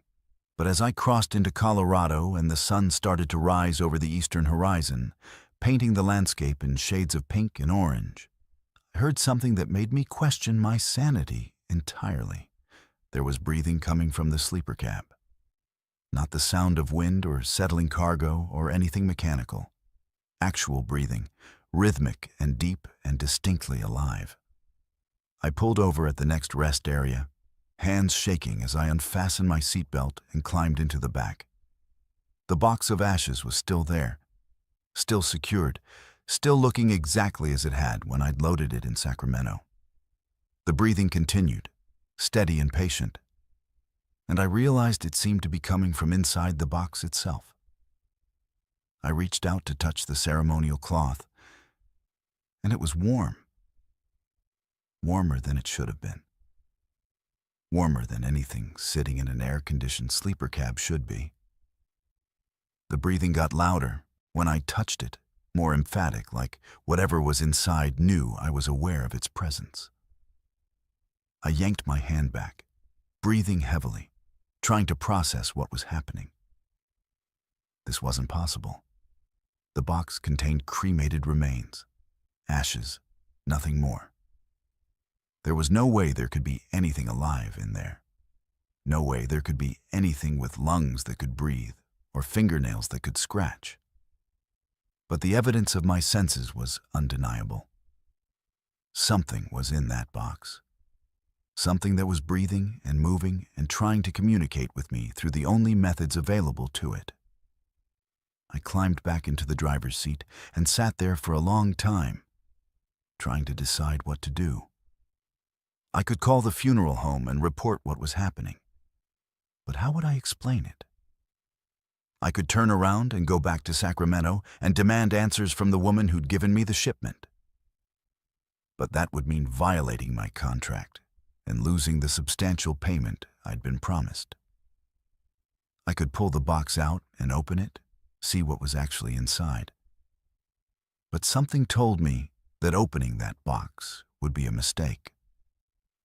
That whatever was in there should stay contained. The decision was taken out of my hands when I heard a sound like glass breaking, a high-pitched crack that seemed to come from everywhere and nowhere at once. I spun around in my seat and saw that the bungee cords had come loose somehow. They were hanging slack on either side of the shelf, and the box was tipping forward, tilting toward the edge. I scrambled into the sleeper cab, trying to catch it, trying to stabilize it before it could fall. But as my hands made contact with the box, it crumbled, literally crumbled. The cardboard disintegrated under my fingers, falling apart like it was made of paper-thin material instead of sturdy shipping material. The ceremonial cloth fell away, and what I saw inside made me scream. There were no ashes. There was a body, dried and mummified, and somehow still intact despite being cremated, according to the manifest. And the body was moving. Fingers twitched. The hollow eye sockets seemed to track my movement. The withered mouth opened and closed like it was trying to speak, trying to tell me something. And the smell that emerged was like opening a tomb that had been sealed for centuries. I scrambled backward, my body moving faster than my mind could process, and I tumbled out of the sleeper cab onto the gravel of the rest area parking lot. My hands were covered in dust and particles from the disintegrated box, and I could feel them on my skin like insects crawling. Like the essence of whatever had been in that box was transferring onto me, claiming me in some way I didn't understand. Other drivers at the rest area were staring at me, watching this woman on her hands and knees in the parking lot, clearly having a breakdown. I wanted to tell them what I'd seen, wanted to scream for help, but I knew how insane it would sound. How do you explain that a shipment of cremated remains contained an intact, still twitching corpse? I forced myself to stand up, forced myself to walk back to my truck on legs that felt like they were made of water. The sleeper cab was quiet now, the sounds of breathing and movement having stopped the moment I left. I climbed back inside carefully, half expecting the body to lunge at me, half expecting the mummified figure to come to life in ways that violated every law of nature and biology. But it was still now. Lying on the shelf where the box had been, skeletal and withered, and somehow more unsettling in its stillness than it had been when it was moving. The body was wearing clothes. A suit, I realized. Old-fashioned and dusty, but still identifiable as formal wear. There was a name tag pinned to the jacket, and I leaned closer to read it, my heart hammering in my chest. The name was Eleanor Hutchins, and the date beside it was from 1967, 57 years ago. This wasn't a recent death. This wasn't someone who had been cremated and was somehow still moving. This was something that had been dead for more than half a century and had somehow been preserved or animated or something else entirely that I lacked the vocabulary to describe. I backed out of the sleeper cab slowly, my eyes never leaving the body, and I climbed into the driver's seat with a sense of unreality that made everything feel like I was moving through a dream. The highway was calling to me, the deadline was still pending, and I had to make a choice. Continue to Denver and deliver this impossible cargo, or stop and report what I'd found and accept that I would probably spend the rest of my life in some kind of psychiatric facility being treated for delusions. I started the engine and pulled back onto the highway. I don't know why I made that decision. Some part of me, the part that was professional, the part that completed contracts no matter what, the part that had learned over 15 years of driving that some things were better left unexamined, decided that I would see this through. I would deliver Eleanor Hutchins to Denver, would leave her at the funeral home address, would collect my payment, and would probably spend the rest of my life trying not to think about what I had witnessed. The drive to Denver took on a nightmarish quality after that point. Every mile felt like I was traveling deeper into something dark and wrong. Every hour that passed made me feel more contaminated by proximity to the impossible thing lying in my sleeper cab. I couldn't hear any more sounds from the back. No scratching, no breathing, no movement. But that made it worse somehow. The silence felt active, felt like Eleanor was waiting. Felt like she was studying me in return, observing this living woman who had become her temporary vessel. I stopped once for fuel, and when I approached the pump, I noticed other people's reactions to me. They would see me, make brief eye contact, and then look away quickly, like I was projecting. Something wrong. Something that made them uncomfortable on an instinctive level. One gas station attendant refused to take my payment, just handed my credit card back and told me to leave. An older woman waiting in line moved several feet away from me when I approached. It was like Eleanor's presence was bleeding out of my truck and affecting everyone who came near me, like her wrongness was contagious. By the time I reached Denver, the sun was setting again, turning the sky shades of purple and gold that seemed obscene given what I was about to do. The funeral home was in an older part of the city, a brick building with ornate architecture that looked like it had been there since the early 20th century. I pulled around back to the loading area and sat in my truck for 10 minutes, trying to gather the courage to walk inside and explain that I had a delivery. Trying to prepare myself for whatever reaction the funeral home staff would have when they discovered what was actually in my vehicle. A man in a dark suit emerged from the back door, and when he saw my truck, he nodded like he'd been expecting me. He approached the driver's side window, and I rolled it down with a trembling hand. He told me he was Mr. Reeves, that he was the funeral director, that he'd been waiting for this delivery for a very long time. I told him there was a problem with the shipment, that something was wrong, that what I was transporting didn't match the manifest. He smiled. Not a pleasant smile, but a smile that suggested he knew exactly what was in my truck and why I was upset about it. He told me that Eleanor Hutchins had requested in her will that her remains be transported across the country by a living driver, that she wanted to travel one last time before being laid to rest, that she had very specific instructions about how the journey should be conducted. He said that what I'd experienced, the sounds, the movement, the manifestation of her corpse, were all part of the process, that Eleanor had always been a restless spirit, that she couldn't quite settle into permanent rest without one final journey. He told me that I should consider myself honored, that not many drivers were chosen to transport someone like Eleanor, that what I'd experienced was a sacred trust. I told him I didn't want to be honored, that I wanted to unload this cargo and never think about it again. Mr. Reeves nodded understandingly and told me that I could absolutely do that he and his staff would take Eleanor from here. He called out to two other men in dark suits, and they emerged from the funeral home carrying what looked like a ceremonial casket. Together, they began unloading my truck, carrying Eleanor's remains with the kind of reverence and care that suggested this wasn't the first time they'd moved her, that Eleanor had probably been transported this way multiple times by multiple drivers, all of them probably having similar experiences to the ones I'd had. As they lifted Eleanor from my sleeper cab, I could have sworn I heard a sound. Not breathing, not scratching, but something like a sigh. Like gratitude, like Eleanor was satisfied with her journey and was finally ready to rest. When they'd placed her in the casket and carried her back inside the funeral home, Mr. Reeves approached my window again.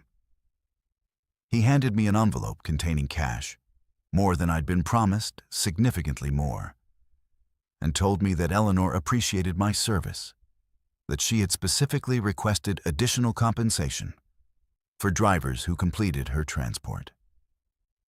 I took the envelope without speaking, and Mr. Reeves leaned down to look at me through the window. He told me something that I've thought about every day since. He said that Eleanor had been dead for 57 years, but she wasn't the only one.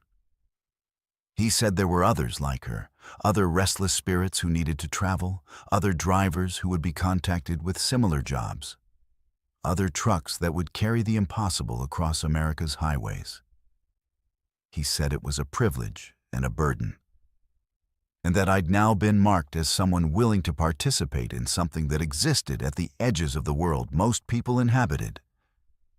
I didn't go back to trucking after that delivery. I really tried to go back to normal routes and normal cargo, but I couldn't stop thinking about Eleanor. Couldn't stop hearing that final sigh.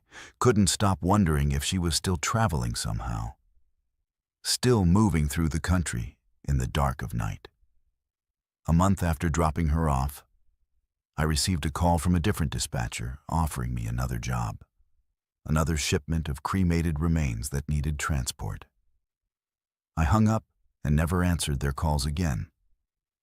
I work in logistics now, office-based, never touching cargo that involves human remains.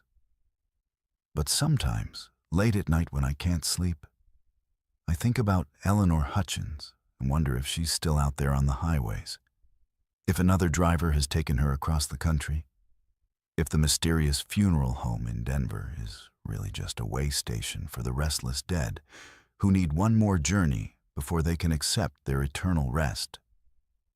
And I wonder if I made the right choice by refusing that second job, or if I missed an opportunity to understand something fundamental about the nature of death and journey, and the strange ways that some souls refuse to stay put.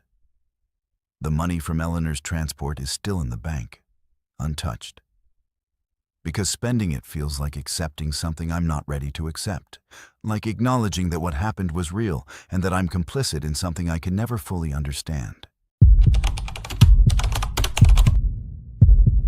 There are stretches of highway that feel wrong in ways you can't explain until you've experienced them yourself.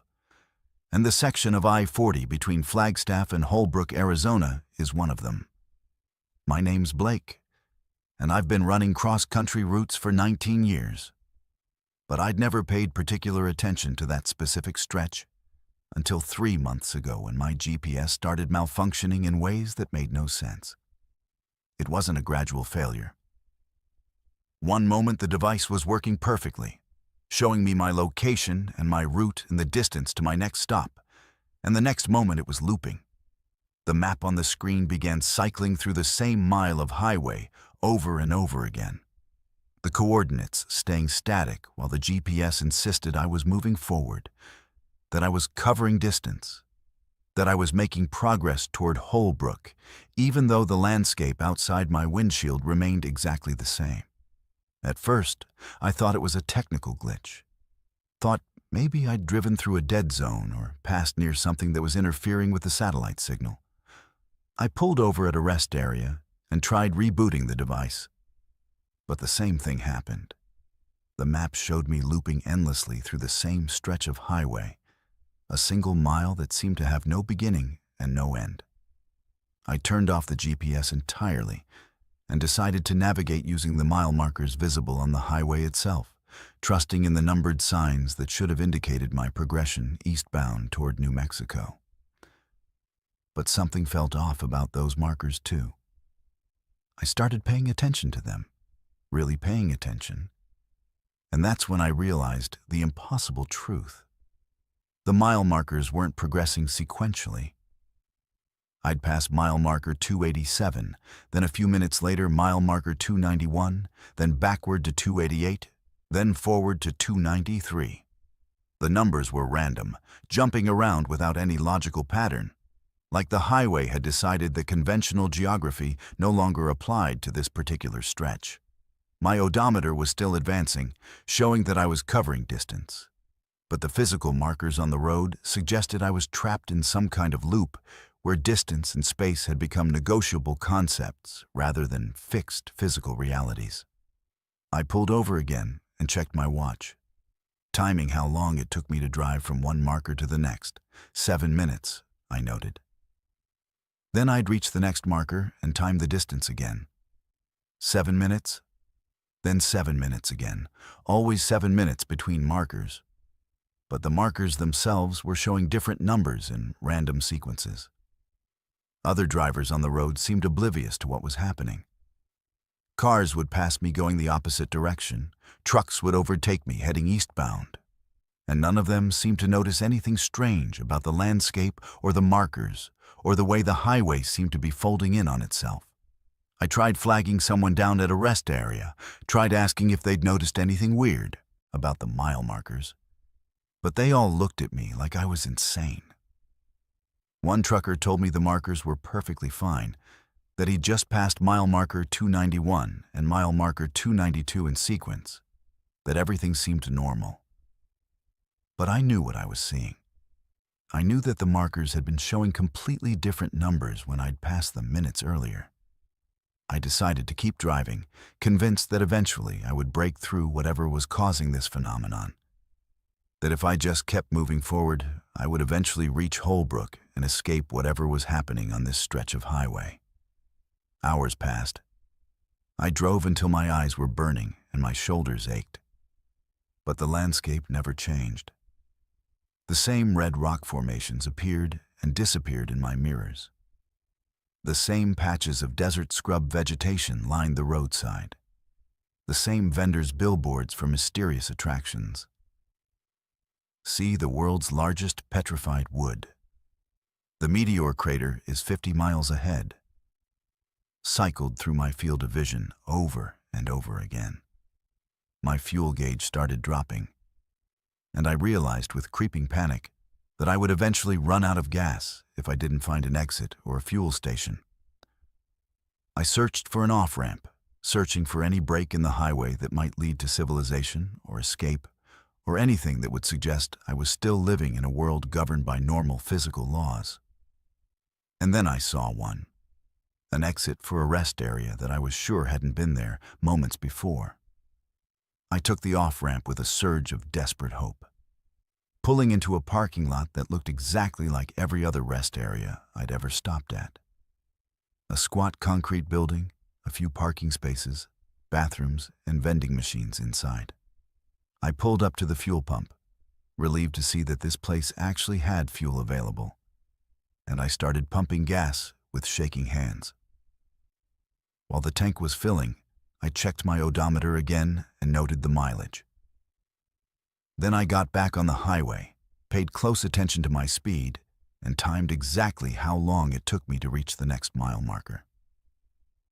When I saw the marker appear in my headlights, I checked my odometer again and my watch simultaneously. According to my odometer, I'd traveled 8.7 miles. According to my watch, 62 minutes had passed. but the mile marker I was approaching showed 289. I'd started at 287. I should have been well into the 290s, well past Holbrook, well into New Mexico by now. But the markers insisted I'd barely moved, that I was still trapped in the same section of highway, that I'd been driving in circles without ever actually progressing anywhere. I pulled over on the shoulder, put the truck in park, and sat there with my hands shaking on the steering wheel, trying to understand what was happening. The radio was crackling with static that almost sounded like voices, like distant conversations being broadcast through layers of interference. When I turned up the volume to try to understand what the voices were saying, the static resolved into something almost coherent, a repeating phrase that sounded like, "Stay on the road, stay on the road, stay on the road." I turned off the radio and sat in the silence, listening to nothing but the hum of my idling engine. In the distance, I could see the same rest area I'd just left, visible from the shoulder of the highway, even though I was sure I'd driven miles away from it. As I watched, a truck pulled out of the rest area parking lot and merged onto the highway heading eastbound. It looked familiar. It looked, in fact, exactly like my truck. Same color, same make, same model. I watched it drive ahead of me, watched it pull further away into the darkness, and then I watched it approach the same mile marker I was parked near. When the truck reached the marker and drove past it, I could have sworn I saw my own face in the driver's side window, staring ahead with the same exhausted expression I was probably wearing at this very moment. I put my truck in gear and started driving again, following the phantom truck that might have been me or might have been another driver caught in whatever trap this stretch of highway had become. We drove for hours, maintaining a consistent distance, neither of us gaining on the other, both of us progressing through the same 7-minute intervals between randomly sequenced mile markers. The rest area appeared again, and the truck ahead of me pulled in. I watched as it parked, watched as a figure got out and walked into the building. Then another truck appeared behind me, identical to mine, driven by someone who looked exactly like I did. It pulled into the rest area and parked on the other side of the building. That's when I understood. The highway wasn't looping. I was. Or rather, time was looping. I was experiencing the same 7-minute cycle over and over again, encountering myself from different points in the cycle, watching myself repeat the same journey endlessly, without ever actually reaching Holbrook or escaping or progressing anywhere. The rest area wasn't an escape. It was a way station where the loops reset, where drivers could refuel and restart the cycle, perhaps without even realizing they were doing it. I pulled into the parking lot and turned off my engine, sitting in my cab with my hands gripping the wheel, trying to figure out what would happen if I simply refused to continue. If I just sat here and waited to see what the highway would do to someone who stopped participating in its loop. I sat there for hours, watching the rest area through my windshield, waiting for something to happen. Other trucks would pull in, park for a while, refuel, and leave. I recognized some of them from previous cycles, the same vehicles appearing and disappearing in patterns that suggested they were also trapped in this endless loop. But none of the drivers seemed aware of what was happening. They'd get out, stretch, use the restroom, buy coffee, and get back on the road like they were just taking normal breaks on a normal highway, completely oblivious to the fact that they were about to repeat the same mile of road endlessly, until they either broke the cycle or accepted it as their new reality. Around what I thought was midnight, a man in a dark uniform approached my truck. He looked like a rest area attendant, but there was something off about him. His movements were too fluid, too synchronized, like he was following a choreographed script that he'd performed thousands of times before. He tapped on my window, and I rolled it down despite every instinct screaming at me not to engage with him. He asked me if I needed anything, if my truck was having mechanical issues, if I was all right. His voice was pleasant and professional, but underneath it, I could hear something else. A kind of static, like he wasn't quite human or wasn't entirely present in this moment. I told him that I was experiencing some strange phenomena on the highway, that the mile markers weren't sequential, that I seemed to be repeating the same stretch of road over and over again. The attendant smiled and nodded like I'd just told him the weather was nice. He said that many drivers experienced unusual things on this particular stretch of I-40, that it was a known phenomenon, that some people attributed it to magnetic anomalies or geological formations or the way the landscape reflected light. He said that the best thing to do was to just keep driving, to accept that this section of highway operated by different rules, to understand that fighting against it only made the experience worse. I asked him how long people typically remain trapped in this loop. He seemed to consider the question carefully before responding. He said that time was negotiable in places like this, that some drivers broke through within hours, some within days, and some never broke through at all. They just kept cycling endlessly, unaware that anything was wrong, content to repeat the same journey forever. He said I should go back to sleep in my sleeper cab, that I should try again in the morning. That morning might bring clarity or escape or acceptance, depending on what I was capable of processing. I climbed into my sleeper cab and lay down, but sleep wouldn't come. I stared at the ceiling of my truck and listened to the sounds of the rest area. Other drivers getting in and out of vehicles, the hum of vending machines, the occasional sound of a truck engine starting and fading away as someone got back on the road. And underneath all of it, I could hear that same static from the radio, that same voice repeating, "Stay on the road, stay on the road, stay on the road." Like it was a mantra or a warning or a command that I couldn't disobey even if I wanted to. When dawn broke, I got out of my sleeper cab and walked into the rest area building. Inside, everything looked normal. Fluorescent lights humming overhead, vending machines lined up against the walls, bathroom doors marked with standard signage. But when I looked more closely at the vending machines, I noticed that they were selling the same items, stocked in the exact same quantities and arrangement as they had been during my previous visit. The clock on the wall showed the same time, 6:47 a.m., that it had shown the night before. I went to the bathroom and looked at myself in the mirror. I looked like I'd aged years in a single night. My hair was grayer, my face more lined, my eyes hollow with exhaustion and understanding. Behind me in the mirror, I could see other figures, other drivers, other versions of myself from different cycles, all of us caught in this place, all of us trapped in this endless loop. When I turned around, the bathroom was empty. I was alone. I got back on the highway and drove. This time I tried something different.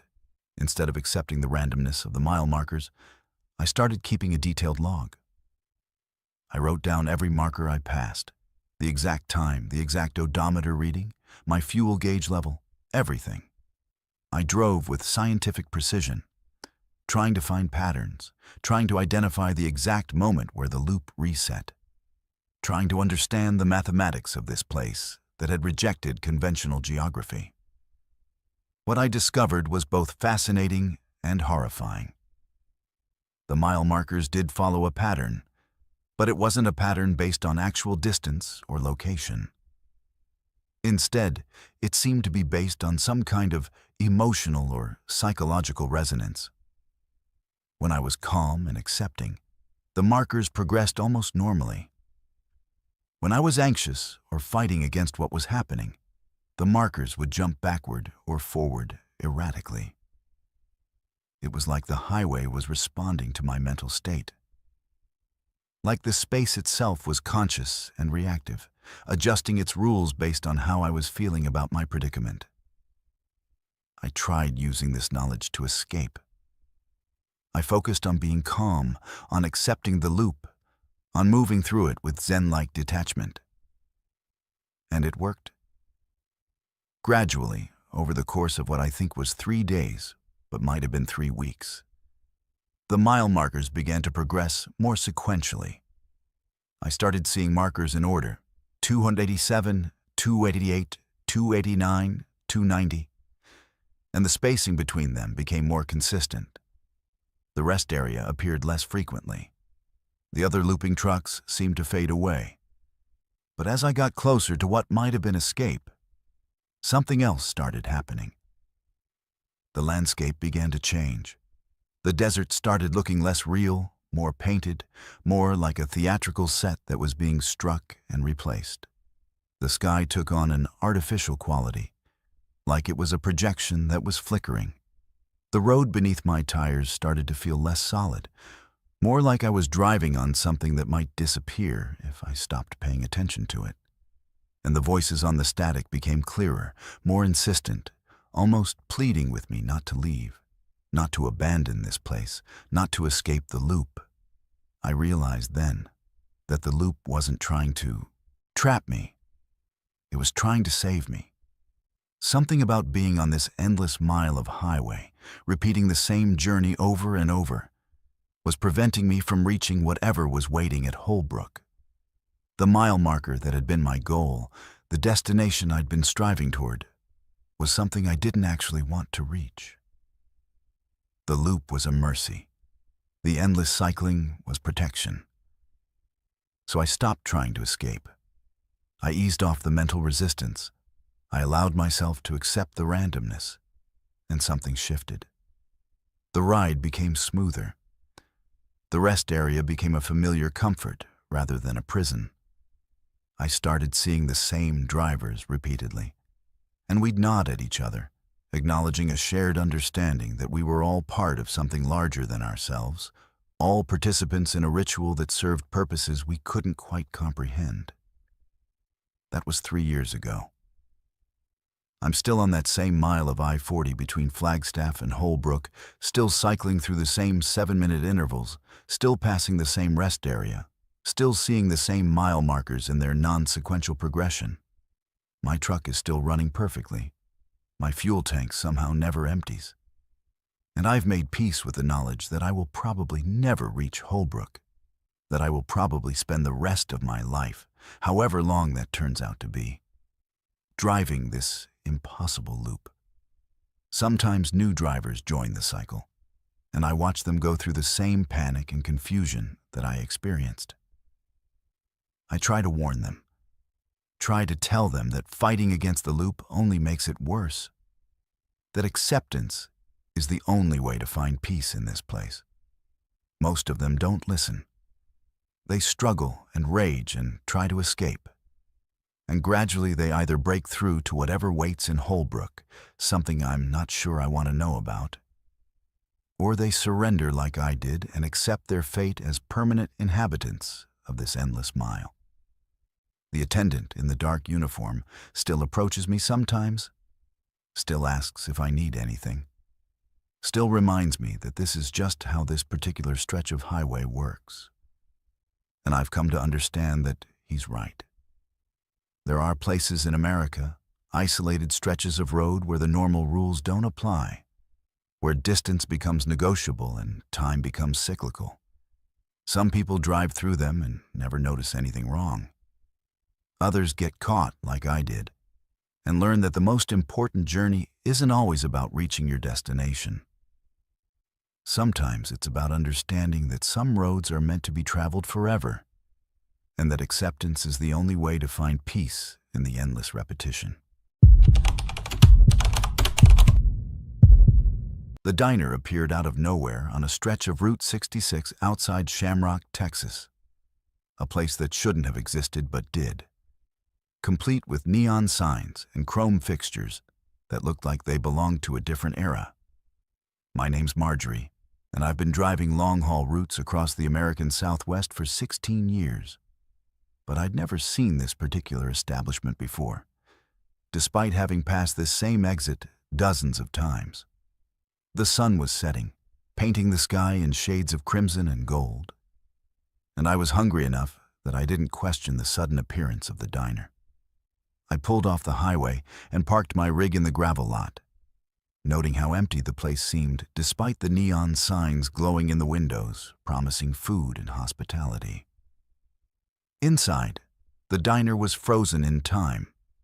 Red vinyl booths, a long counter with chrome stools, a jukebox in the corner playing music from the 1950s. But what struck me immediately was that every single person inside turned to look at me the moment I walked through the door. There were maybe a dozen people scattered throughout the diner, and they all stopped whatever they were doing, eating, drinking coffee, staring out windows, and looked directly at me with expressions that contained no recognition but absolute certainty that they knew exactly who I was. The waitress behind the counter smiled and called out a greeting using a name that wasn't mine. One of the customers stood up and waved me over to his booth, addressing me by a completely different name. The old man at the counter turned on his stool and nodded, calling me by yet another name, one I'd never heard before. I froze in the doorway, processing what was happening, trying to figure out if this was some kind of prank or if I'd somehow wandered into an alternate reality where I was known by multiple identities. The waitress approached me, a woman with hair styled in victory rolls and a uniform that matched the era of everything else in this place. And she took my arm gently, guiding me toward a booth with a kindness that felt almost maternal. She told me that it was so good to see me again, that it had been such a long time, that they'd all been wondering when I'd come back. I tried to tell her that she had me confused with someone else, that I'd never been here before, that my name was Marjorie, not whatever name she'd just called me. But she just smiled and told me that I was Marjorie, yes. But I'd had so many names, lived so many lives, taken so many different routes that eventually all the identities started to blur together. She said that this diner was a place where people like me, people who spent their lives on the road, people who were constantly moving, constantly changing, could stop and remember who they really were underneath all the different versions of themselves. She placed a menu in front of me, but before I could open it, she said something that made my blood run cold. She said I must be getting hungry for the usual. And then she listed off a series of dishes, each one something I specifically loved. Each one something I'd never ordered at any diner before, but that I recognized as my own particular preferences with absolute certainty. I asked her how she knew what I liked to eat when I'd never been here before.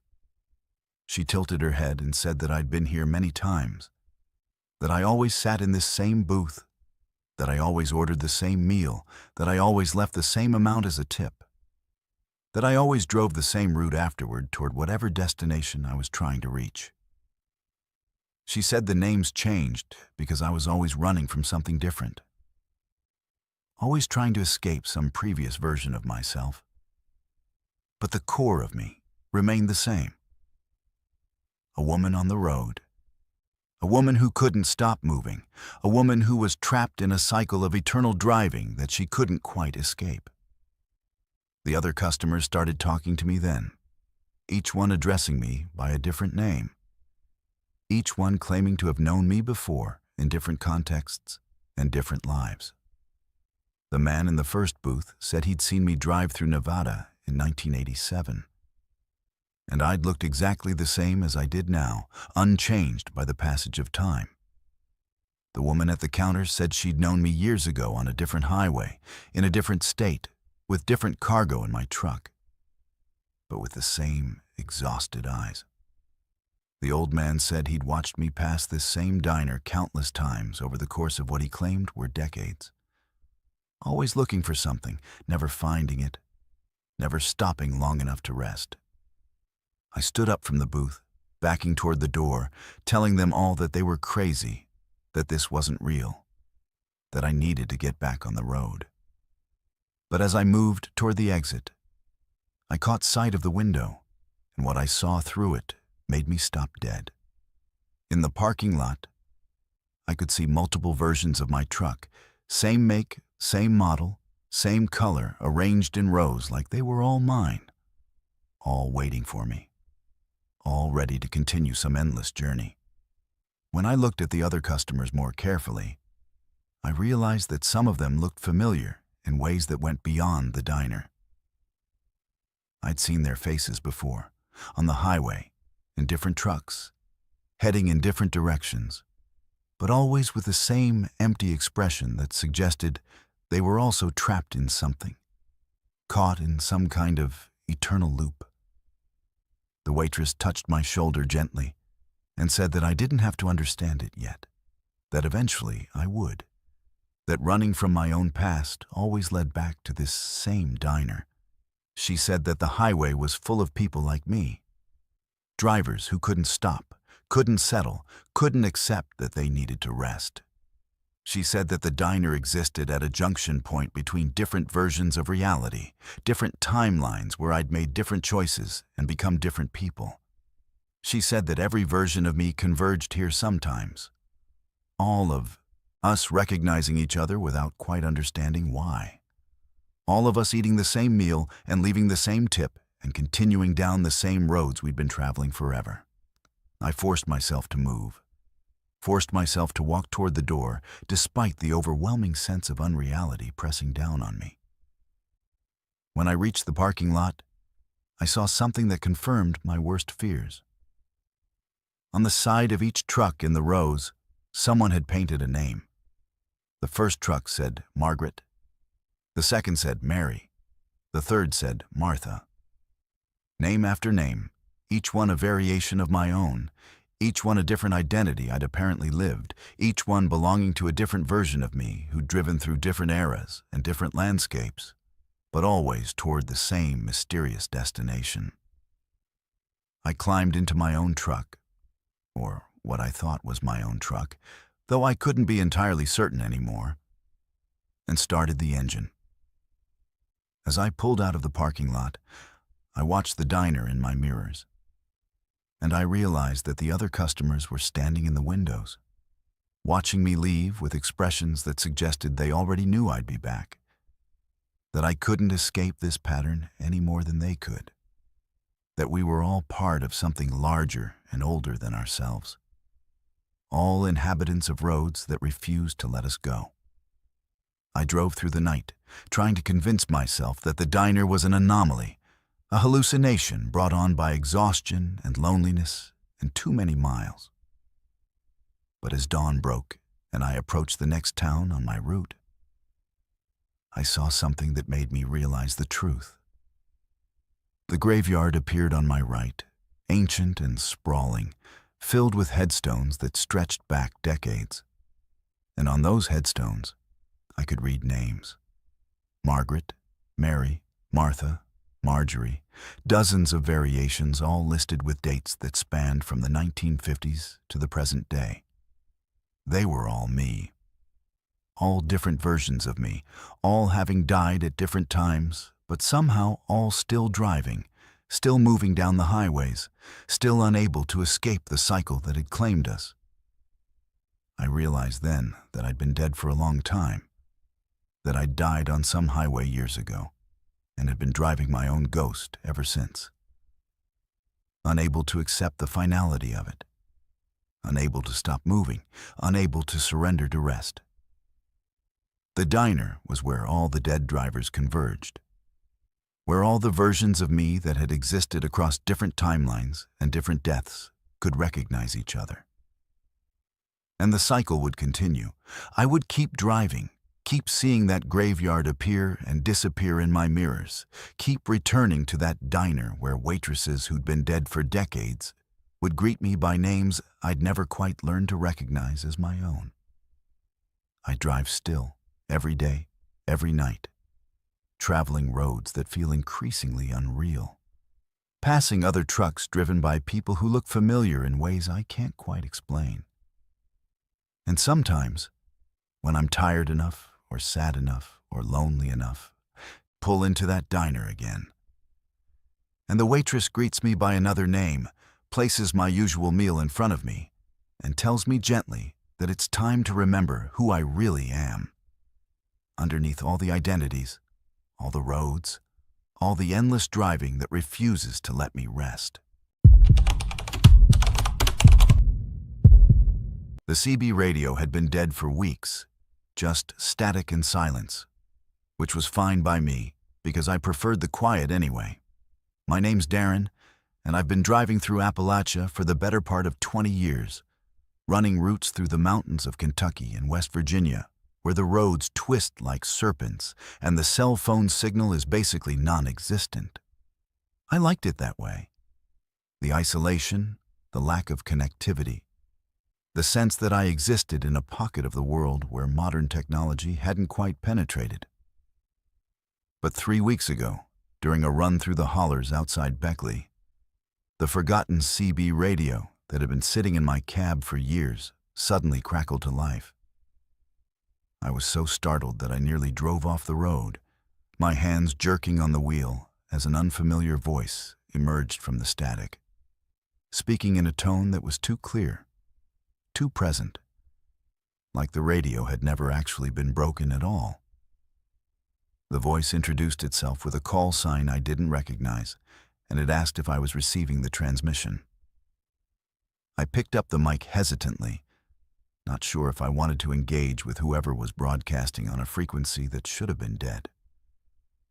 But I answered anyway, told them I was receiving, asked who they were and where they were broadcasting from. There was a pause, too long, too deliberate. And then the voice responded by saying it was broadcasting from everywhere and nowhere, that it existed on frequencies that most people couldn't access, that it had chosen me specifically because I'd been driving these roads long enough to understand the deeper truths that existed beneath the surface. I told them they were crazy, that I was going to turn off the radio, that I didn't have time for whatever game they were playing. But before I could reach for the dial, the voice started transmitting obituaries. Not news reports, not announcements, but actual obituaries. Detailed accounts of people's lives, their accomplishments, their failures, the exact dates and times of their deaths. And every single obituary was for someone I knew. Not well, but I'd seen them around, knew them from truck stops or diners or other places along my regular routes. Tommy Henderson died 3 days ago in a single vehicle accident on Route 60. Susan Marks died yesterday from a sudden heart attack at home in Hinton. David Chen died 2 hours ago when his truck went off a bridge in Bluefield. I pulled over at the nearest rest area, my hands shaking, my heart pounding in my chest, trying to process what I was hearing. I told the voice that it was lying, that these people couldn't be dead, that I'd seen some of them just last week. The voice responded calmly that, yes, I had seen them last week, that they were still alive then. But they wouldn't be alive now, that the obituaries were being broadcast before they were technically dead, that the transmission was coming from a point in time that slightly preceded the present moment. It said that was the only explanation for how it could know things that hadn't happened yet, for how it could predict deaths with such specificity and accuracy. Over the next few hours, as I drove through the Appalachian Mountains, the voice continued broadcasting obituaries. And with each one I would find out later, through CB chatter from other drivers or through calls to dispatch or through news I'd see at truck stops, that the person described in the obituary had indeed died at the exact time and in the exact manner specified. The voice was predicting deaths with 100% accuracy, and with each passing hour, I grew more convinced that I was either going insane or experiencing something that existed outside the normal boundaries of reality.